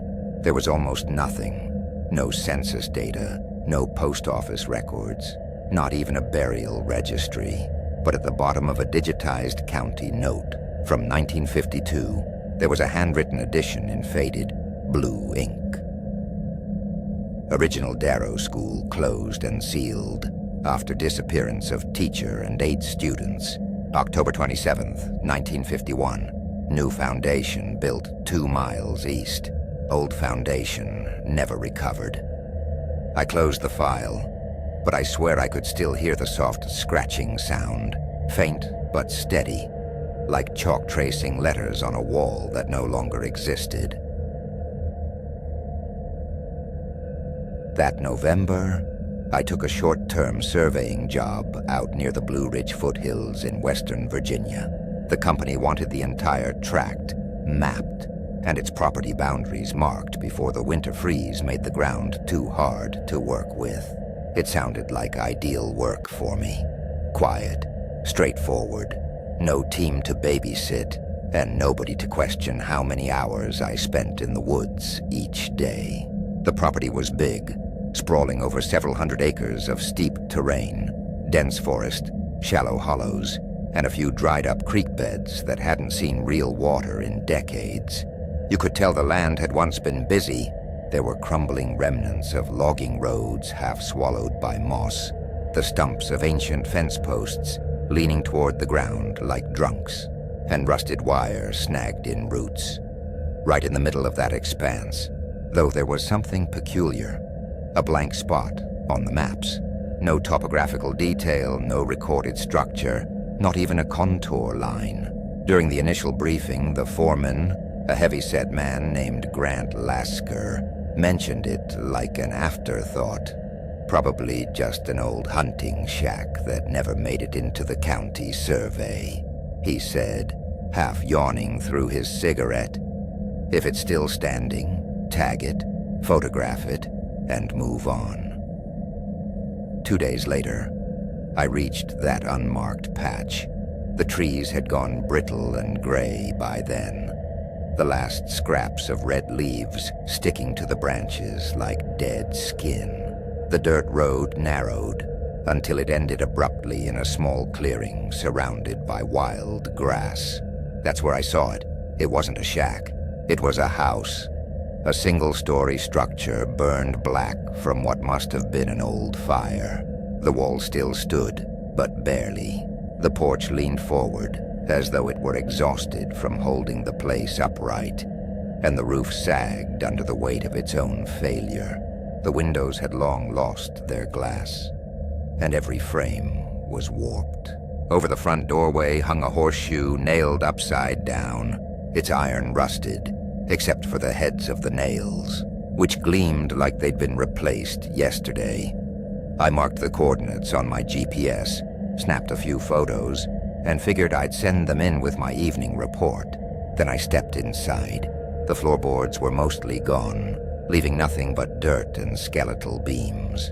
An old iron stove sat crooked in one corner, clinging to a chimney that looked ready to crumble. A few glass jars, their labels scorched off, rested on a shelf by the window. A broken rocking chair faced what might once have been a hearth. That was it. I should have walked out right then. But when I stepped back outside, the air felt different, heavier somehow, like the forest was holding its breath. The orange tape I'd tied to mark my trail was gone. The trees I'd notched with my hatchet were nowhere to be found. Or maybe they were there, but none of them looked the same. Every direction looked identical. I took out my compass.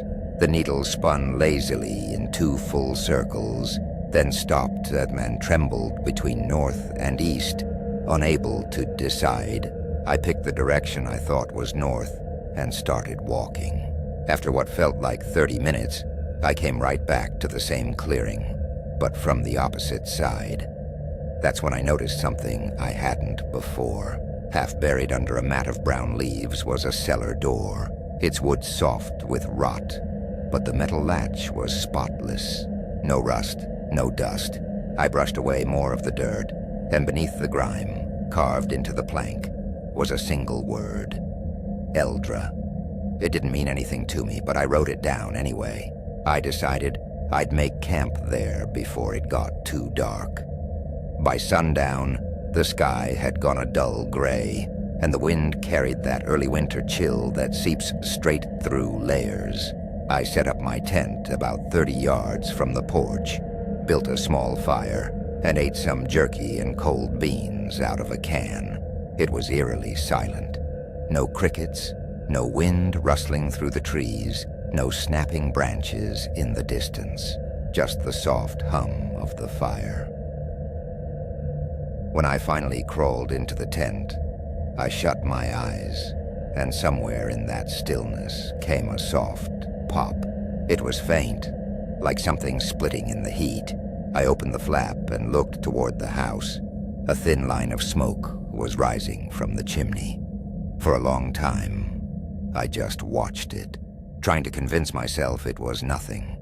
Maybe embers left behind in that old stove, somehow reignited by air drafts or trapped gas. I forced myself to lie back down, but sleep didn't come easy. Sometime after midnight, a sharp crack jolted me awake, followed by a slower creak, rhythmic and deliberate, like footsteps on old wood. The sound came from the porch. I unzipped the tent and shone my flashlight toward the house. The door was open. I could see straight through it, the beam of light catching on the far wall where the stove sat. The stove door was open too, and there was something dark smeared along its edges, glistening like oil. The floorboards around it looked wet. I stepped out of the tent, meaning to call out, maybe to ask if someone was there. But before I could make a sound, The door slammed shut so violently that the porch boards rattled. The sound carried through the trees and then vanished, leaving nothing but the quiet again. I didn't sleep for the rest of the night. At first light, I packed up everything and started walking east, keeping the rising sun to my left. The air felt lighter the farther I went, and I let myself believe I was heading the right way out.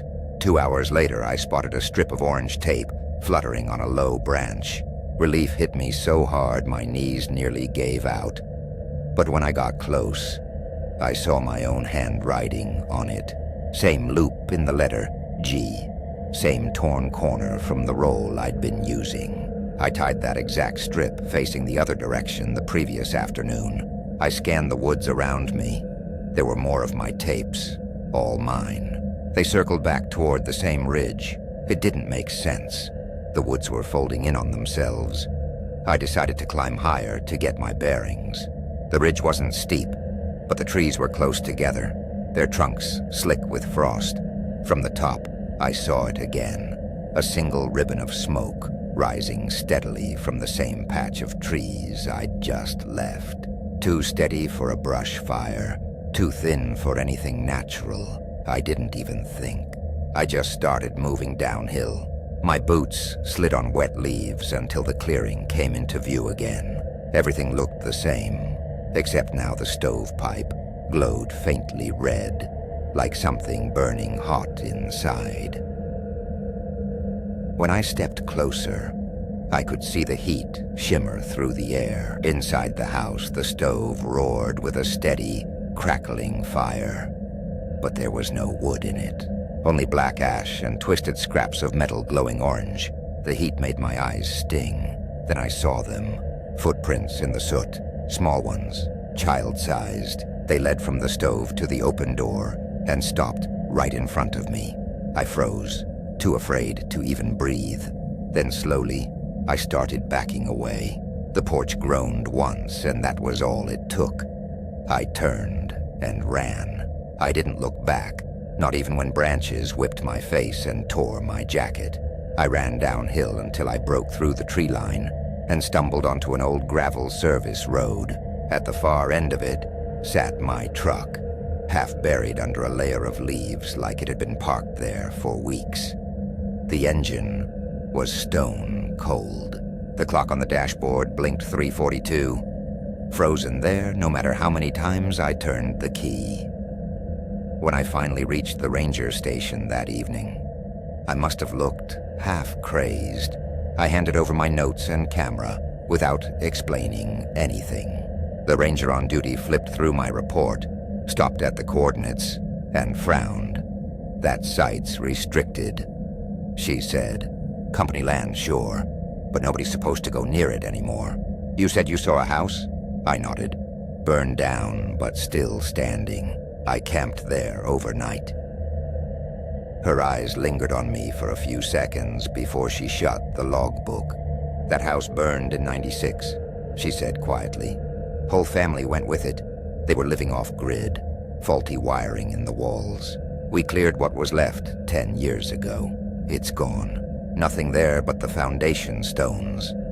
I opened my mouth to argue, but stopped when I saw the look on her face. She believed what she was saying.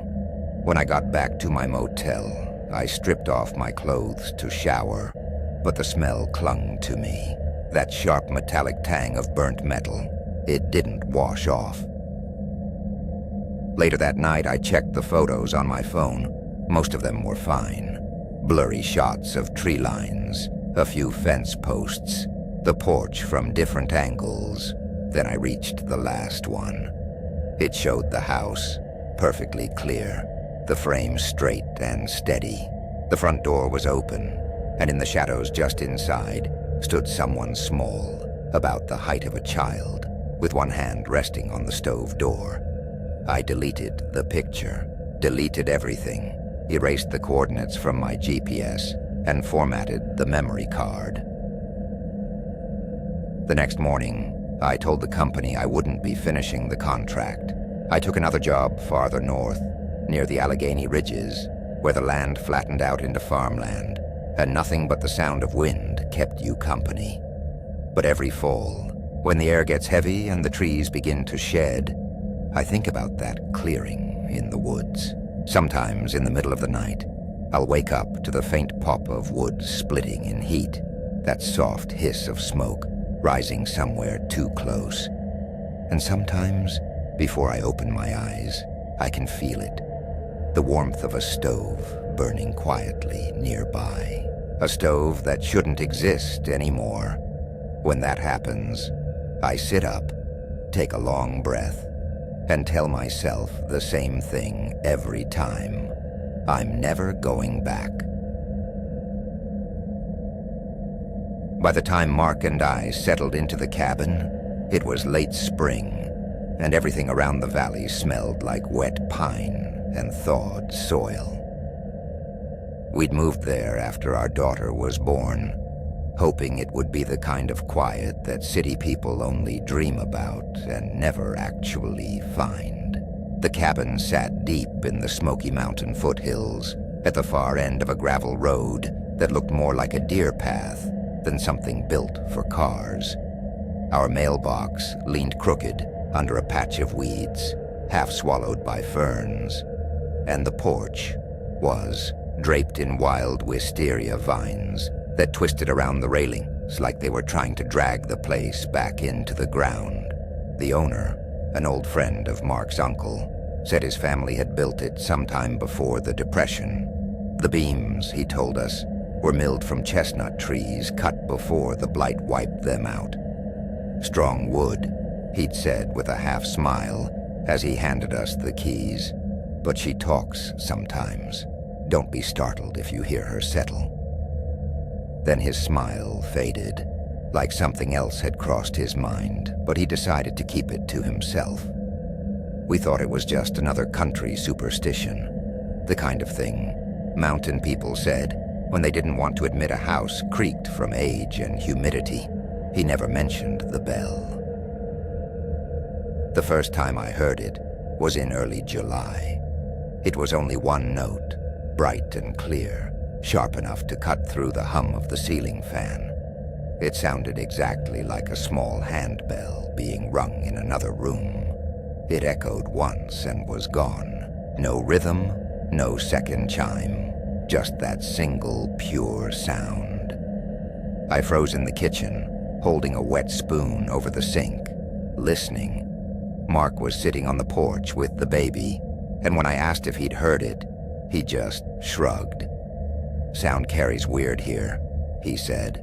Could have been someone down the ridge. But there were no neighbors within half a mile, and we'd never heard another sound from the valley before.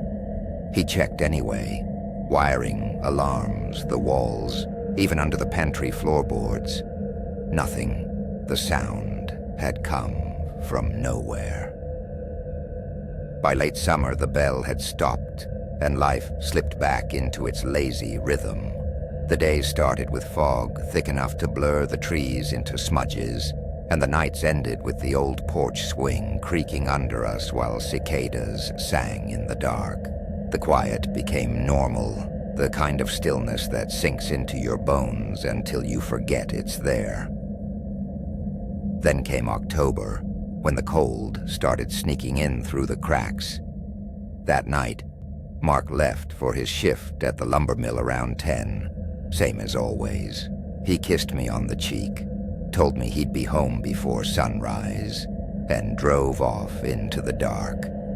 I put our daughter Emma to bed, made tea, and sat in the living room folding laundry.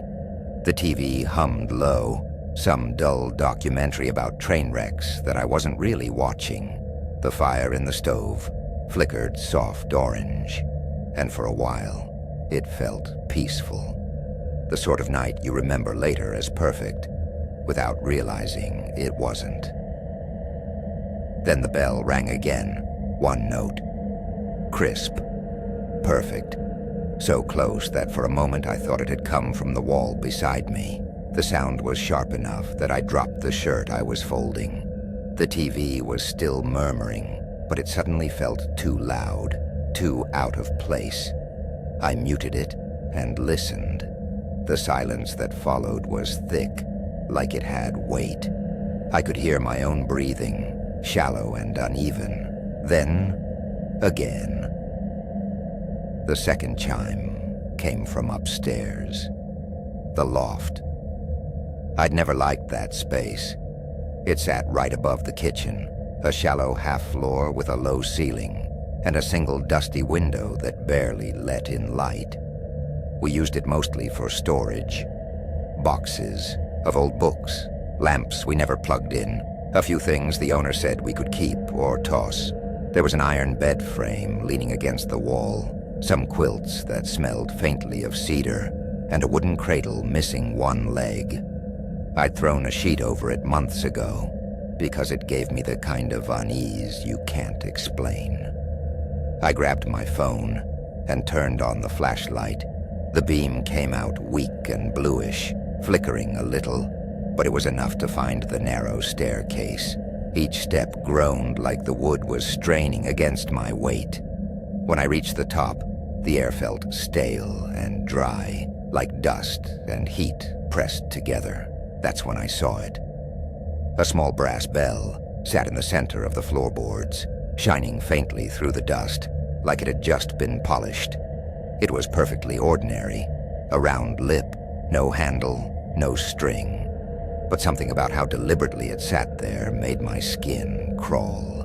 It didn't belong. I crouched and reached toward it. The moment my fingers brushed its side, I felt warmth, real warmth, like someone had been holding it seconds earlier.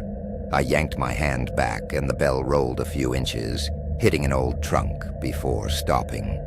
Then from downstairs, Emma cried. I didn't think, I just ran. When I reached her room, she was standing in the crib, fists gripping the bars so tight her knuckles were white. She wasn't crying anymore, just staring past me, wide-eyed, mouth open, looking straight down the hall. I turned around. The hallway stretched out behind me, dim and still. The only light came from the stove glow, leaking through the kitchen doorway, flickering orange across the boards. Then from right above us came 3 sharp chimes. The bell again. The kitchen light flickered once, twice, then went out. The flame in the stove died with a faint pop. The entire house fell silent except for the steady tick of the wall clock. I scooped up Emma and bolted.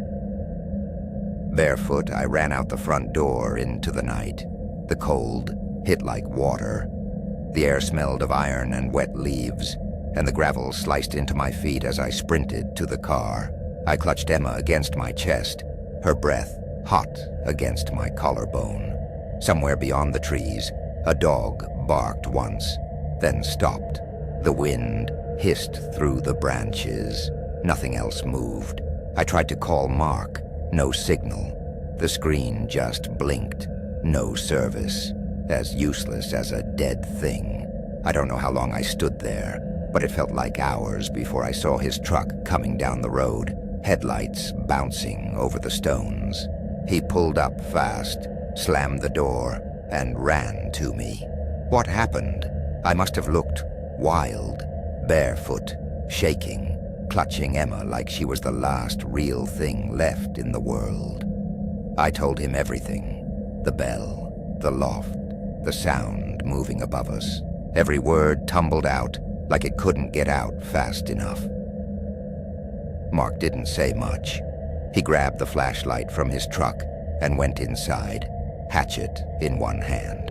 I stood outside, watching his shadow move across the curtains. After a few minutes, he came back out.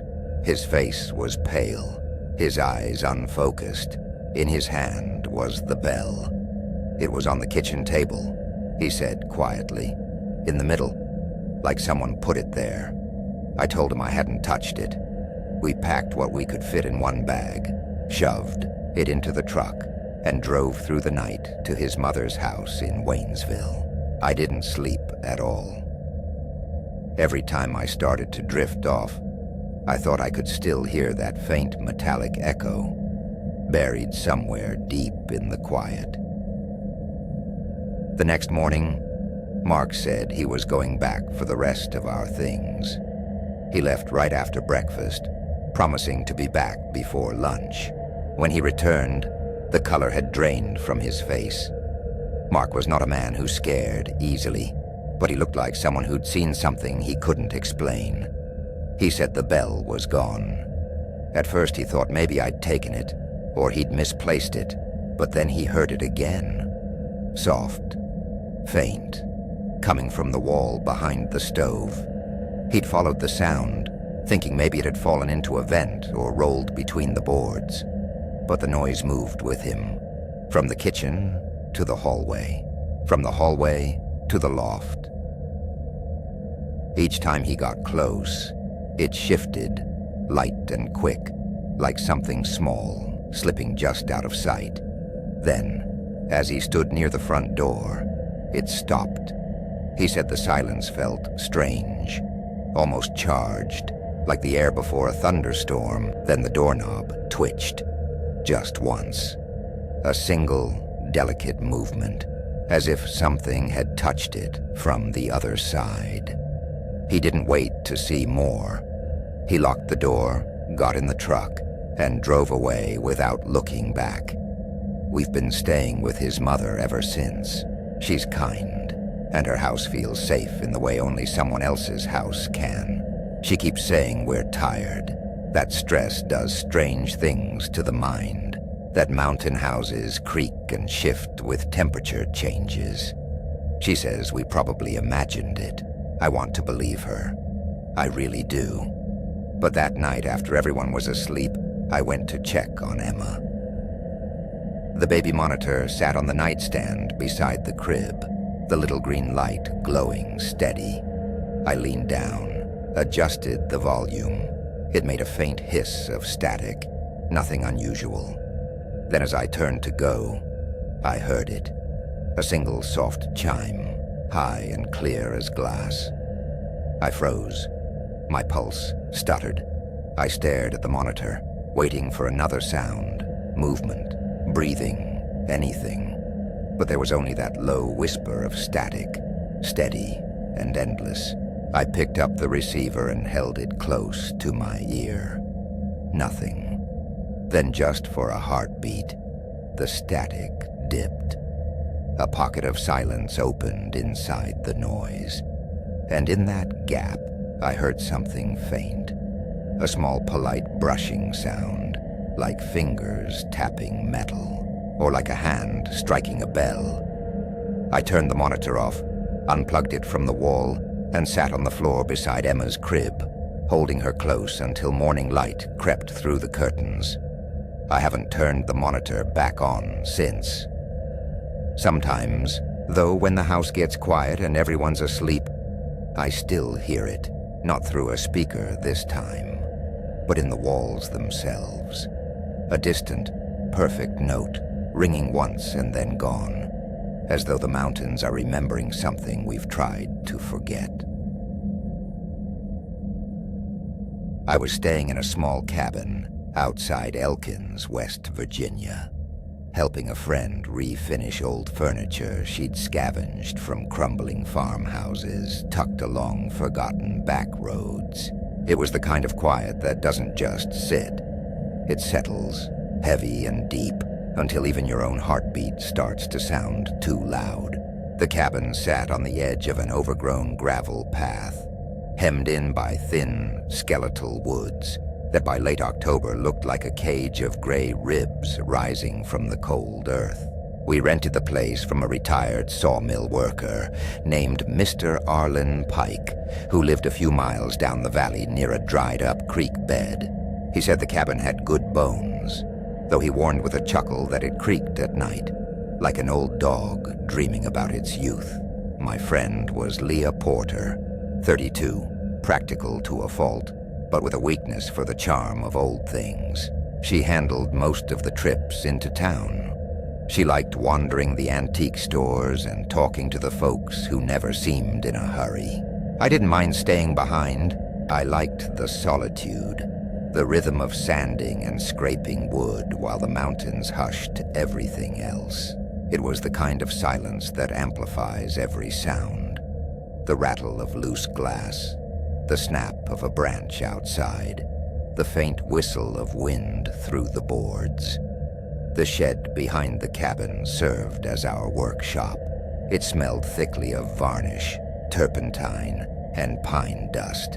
The odor clung to my clothes, to my hair, to my skin. I'd spend long afternoons in there, sanding down cabinet doors or staining tabletops while a small Bluetooth speaker hummed quietly from the workbench beside me.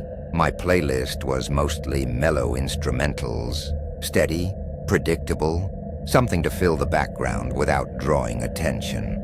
For a while it was routine, until one night. It wasn't. It was a Thursday, I think, mid-October, maybe around 6:30 in the evening. The light outside had already started to fade, bleeding into that cold, silver dusk that comes early in the mountains. I was working on a maple dresser with curved legs, the kind that used to belong in someone's parlor 100 years ago. Its top was warped from moisture, and I'd been trying all week to even it out. The speaker sat about 3 feet away, whispering some quiet acoustic track. Then the sound cut off, sharp, sudden, not a skip, not static, just gone. I frowned, wiped my hands on a rag, and checked my phone. The song was still playing. The Bluetooth connection was fine. I glanced at the speaker and froze. The volume knob had been turned all the way down, twisted, not bumped. I tried to laugh it off, telling myself maybe I'd brushed it without noticing. I turned the volume back up and went on sanding. Not even 2 minutes later, it happened again. The song faded mid-chord, the melody sinking like a held breath. I turned in time to see the knob move, slowly, deliberately, until it rested at 0. The hair rose along my arms. The air in the shed thickened, though nothing else stirred. The door was shut, the single window latched. I told myself it was some mechanical quirk, maybe magnetized somehow, or a short in the circuitry. Still, I shut the speaker off completely and began cleaning up for the night. As I gathered my tools, something dropped behind me. A hollow wooden clunk. I turned, heart in my throat. One of the dresser drawers was lying on the floor upside down, perfectly centered in the open space. Not fallen at an angle, not tipped. Placed. I stood there for a long time before I moved. Finally, I crouched, flipped the drawer upright, and slid it back into the dresser. The explanation I came up with, that maybe the vibration from sanding had shaken it loose, was nonsense. But it was the only one that let me breathe. I locked the shed on my way out, the padlock heavy and cold in my hand. Inside, the cabin was dim and waiting. I lit the kerosene lantern we kept on the kitchen counter and put a pot of water on the stove for tea. The flame flickered against the wood-paneled walls, stretching shadows across the ceiling beams. A faint draft slipped through a crack in the window, bringing the smell of damp leaves and moss. When I turned toward the living room, I froze again. Something was off. The old rocking chair that usually faced the fireplace was turned toward the front door. I knew for certain it hadn't been that way before. The chair was one of Leia's finds, a heavy oak piece she'd picked up from an estate sale outside Beverly. She'd told me the man who owned it had sat there every night for 30 years until the night he passed, and that his family swore they heard it rocking afterward. She'd said it like it was a funny little story. I hadn't found it funny then, and I definitely didn't now. I muttered to myself that I'd keep the lantern burning all night, half joke, half promise, so if anything moved again, I'd see it. Then I turned back to the kettle. That's when I heard music. It came from outside, from the direction of the shed. At first it was faint, muffled by the trees, but as I stood listening, it grew louder. The melody was familiar, the same track that had been playing earlier, but the sound was wrong, warped somehow. The shed was locked, the speaker turned off, and yet the music came clearer, carrying through the cold air like something alive. I grabbed the lantern and stepped out onto the porch. The forest had gone silent, the kind of silence that hums inside your ears. The gravel crunched under my boots as I walked toward the shed. The sound grew sharper, swelling and distorting until it barely resembled a song at all. When the shed came into view, the door was hanging open, moving gently back and forth, though there was no wind. I lifted the lantern. The light spilled across the inside walls, and what I saw made my throat tighten. The drawers I'd fixed were pulled open again. My tools lay scattered on the floor like they'd been thrown, and on the workbench my phone sat upright, its screen glowing. It was still connected to the speaker, but the display showed something new. A folder I'd never made. It was titled, Our Turn. 2 words, lowercase, no punctuation. Underneath it was another word, return, spelled wrong, missing the R. My breath caught. That was how I used to spell return as a kid. I hadn't thought about that in decades. Nobody else alive even knew that. I didn't touch the phone, didn't even step closer. I just backed away, one slow step at a time, until I was outside the door. The music changed then, shifted. It wasn't my playlist anymore. A man's voice, shaky and off-key, began to sing, low and dragging, like an old recording buried under static. The melody didn't stay steady. It lurched, swelled, and cracked. And though the words were impossible to make out, something in the tone made my stomach twist. I turned and walked fast back to the cabin, the lantern flame shivering. When I stepped inside, I saw the rocker moving, back and forth, smooth and slow, no one in it. I whispered Leia's name, though she was miles away. I just needed to say something human. The chair stopped instantly. Then the lantern sputtered once and went out. The darkness closed around me, absolute. From the shed, the music surged, louder now. Too loud for the little speaker to be making. I could feel the vibration through the floorboards. Beneath the static, the voice sang again, clearer this time. I caught the words, keep it playing, keep it playing. That was enough. I grabbed my coat, shoved my phone into my pocket, and ran. The path to the truck was slick from the drizzle that had started earlier, the mud gripping at my boots. The trees on either side seemed to lean in closer, their branches brushing my shoulders like fingers. My breath came out in white bursts. When I reached the truck, I yanked the door open and jumped inside, slamming it behind me. The headlights cut through the fog, and that's when I saw it. Something sat on the hood, a small curl of wood, shaved thin from a plane, coiled into the shape of a rose. I brushed it off with a shaking hand and drove. Didn't stop until the gravel gave way to pavement, until I saw the glow of the diner's neon sign at the edge of town. I parked behind it and stayed there until morning. Engine off, lantern beside me on the seat. I didn't sleep. Every time I closed my eyes, I saw that folder name on the screen. Our Turn. Return. When Leia came back the next day, I told her everything. She didn't laugh, but she didn't believe me either. She said maybe I'd nodded off at the workbench, dreamed it, or maybe the varnish fumes had gotten to me. She suggested we drive back so I could collect my things. I didn't want to, but I couldn't just leave my tools behind. When we reached the cabin, it was quiet again.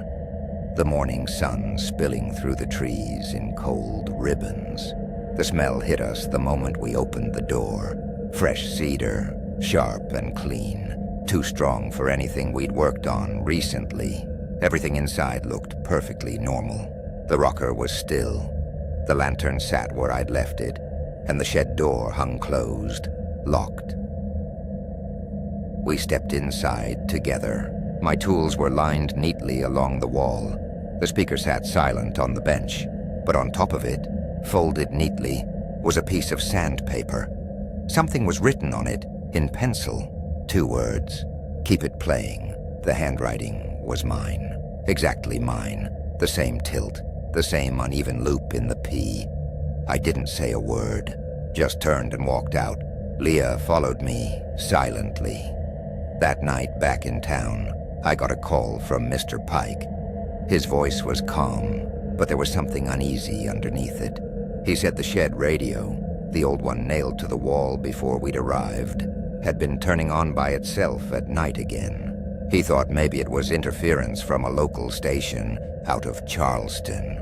He chuckled when he said it, but his laugh sounded thin. I told him I didn't think it was a station. He asked what I meant, but I didn't answer. I deleted the music app from my phone that night, but the next morning, when I opened my photo gallery, there was a new video saved automatically. No thumbnail, just static. When I pressed play, I heard a few seconds of that same voice, trembling and off-key, then a whisper, so close to the microphone it felt like breath against my ear. Your turn. I threw the phone into the trash outside the motel. 2 days later, Leah called to say she'd gone back to the cabin one last time to collect some scrap wood. She sounded strange, distracted, said she'd found my old phone on the workbench, said it had been charging, even though I hadn't left a cable there. She swore it wasn't the same phone, but she described the cracked case, the small dent by the charging port. I told her not to touch it. She laughed, said she already had, that she'd powered it on. The call dropped after that. When I tried calling back, it rang twice, then played that same warped song, the one with the man's voice, dragging the notes off key. That was months ago. Leah hasn't answered since. Sometimes, late at night, I think I hear that song again. Faint through the walls, not from any device, just there, humming low like the bones of the place remember it. And once, about a week ago, when I went out to the shed behind my new place, I found something resting on the windowsill. A single curled shaving of maple wood, coiled tight as a rose. It smelled of varnish and cedar, and underneath it, faint in the dust, someone had traced 2 words with a fingertip. Keep it playing. My classes at the community college always begin early in the fall semester, right when the mountains in the Blue Ridge region of Virginia start to shift from the deep greens of summer into that strange, coppery glow that looks like old coins scattered through the trees. There's always a thin ribbon of smoke twisting up from somewhere in the valley, too. The faint smell of someone's first wood fire of the season floating on the air. It's beautiful, but it carries a kind of quiet I've never been able to describe. The kind of quiet that makes you realize just how small towns can really feel when the leaves start to fall and the days grow shorter. I've been teaching Appalachian folklore and history for 17 years now, long enough to think I'd seen every kind of student who could possibly cross through my classroom.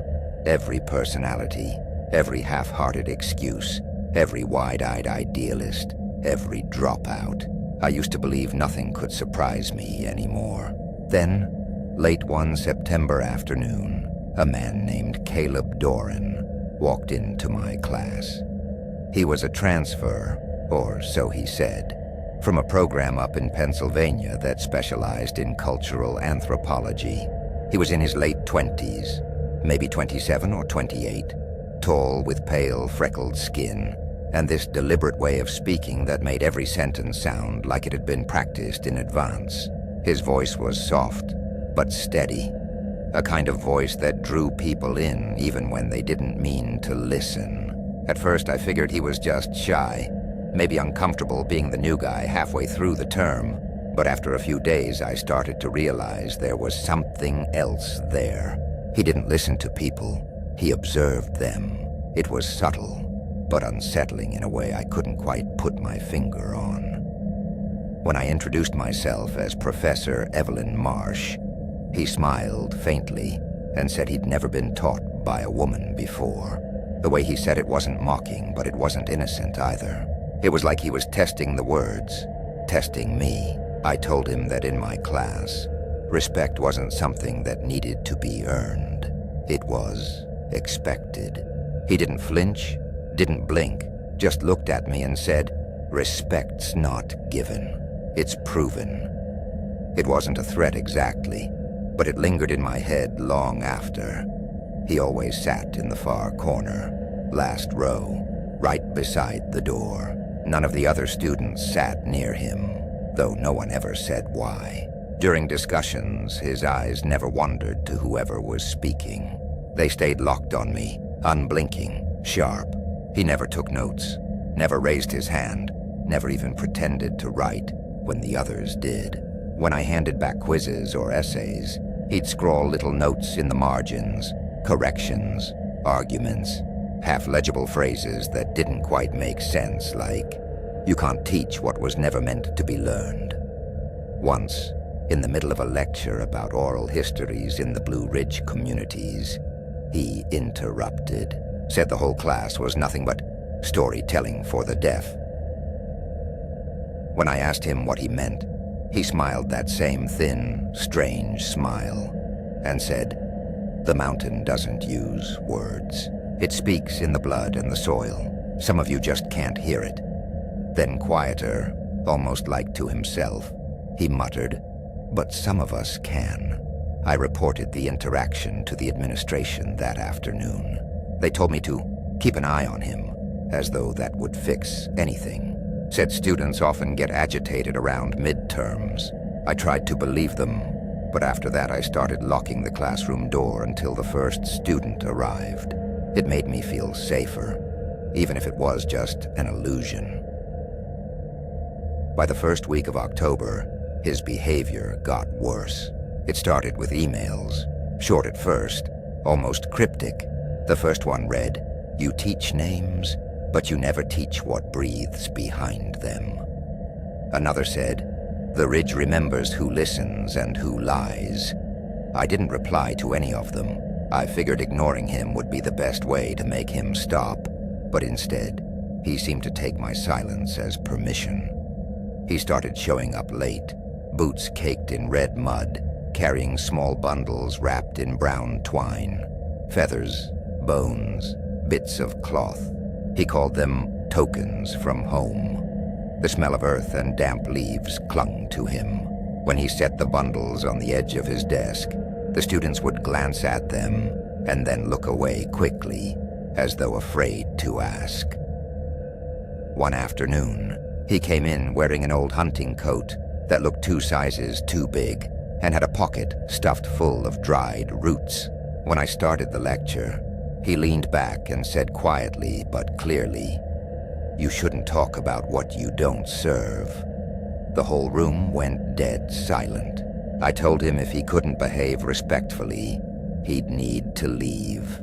He smiled again, stood up slowly, and said, "You don't get to tell me when to leave, Professor.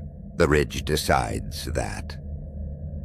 After class, 3 students came to my office to ask if they could transfer sections. There weren't any other sections to transfer to, but I understood their fear. I started cutting lectures short if Caleb didn't show up. I told myself it was precaution, though in truth it was pure anxiety. Then one week, he just stopped coming altogether. No emails, no sightings, nothing. I won't pretend I wasn't relieved. Students drop out mid-semester all the time. It wasn't unusual. For the first time in months, the classroom felt normal again. The laughter returned. The air felt lighter. Outside, the leaves had started to fall faster, gathering in thick piles in the parking lot, softening every footstep. I remember standing by the window one morning, watching the mist drift through the trees, thinking how peaceful everything finally seemed. But it didn't last. A week later, a deputy from the Highland County Sheriff's Office showed up at the college. His name was Officer McCrae. He had that slow, cautious way of talking that lawmen use when they're trying not to alarm anyone. He asked if I had a student named Caleb Doran. When I said yes, he nodded and wrote it down, then asked if I'd ever taught a nursing student named Julia Wynn. I hadn't. He wouldn't say much more, only that both names had come up in a missing person investigation. He asked when I'd last seen Caleb. When I said it had been nearly 2 weeks, his pen froze for a moment before he closed his notepad. By Monday, the story was all over town. Julia Wynn had gone missing after attending a harvest festival in Laurel Gap, a little town about 20 miles north. Her roommate told police she went there with a man she'd met in one of her classes, a USA man who talked about local folklore and the living spirit of the ridge. The sheriff's department traced her phone, signaled to a stretch of woods near Copperhead Hollow, a remote patch of land deep in the hills where few people went anymore. That's where Caleb lived. They found Julia there, inside a decaying cabin tucked behind a thicket of oaks. She was still alive, barely, bound to a wooden chair with frayed rope, her wrists marked by small circular burns. Her mouth was covered with an old cloth that smelled of kerosene and ashes. When they found her, she was half delirious, mumbling about the voice under the earth and the circle of names. Later, when she was stable enough to talk, she told them Caleb had been polite at first, said he'd offered her cider, told her he wanted to show her something ancient and true. He talked about the ridge as if it were a person, something sacred and jealous. When she'd said she wanted to leave, he'd struck her and told her she needed to learn what the mountain wanted to teach. He called it the lesson of the ridge. The newspapers ran the story for one day. Then it vanished. People whispered that federal agents had taken over. There was no trial, no mugshot, no official arrest. The college issued a bland statement about an unfortunate incident involving a former student. That was it. By the end of the month, it was as if the whole thing had never happened. But I couldn't move on. A few weeks later, Sheriff McRae came by my office at dusk to collect Caleb's academic file. The hallways were empty, and the fading sunlight turned everything gold and dim. He didn't look at me when he spoke, just tapped the folder on my desk and said quietly, "Best you let this one go, ma'am." I asked what he meant. He sighed and said, "Some families got friends higher up than we do. Leave it alone." Then he walked out. After that, teaching felt different, hollow somehow. The students avoided the last row. No one sat where Caleb had sat, even after I rearranged the seating chart. His final essay was still in my drawer. I told myself I should destroy it, but I couldn't bring myself to do it. The essay was titled Inheritance of the Ridge.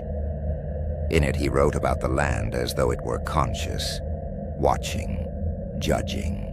He said people forgot that they lived on the mountain, not with it, and that the ridge had its own way of restoring balance. He wrote, "Some debts can only be paid in silence."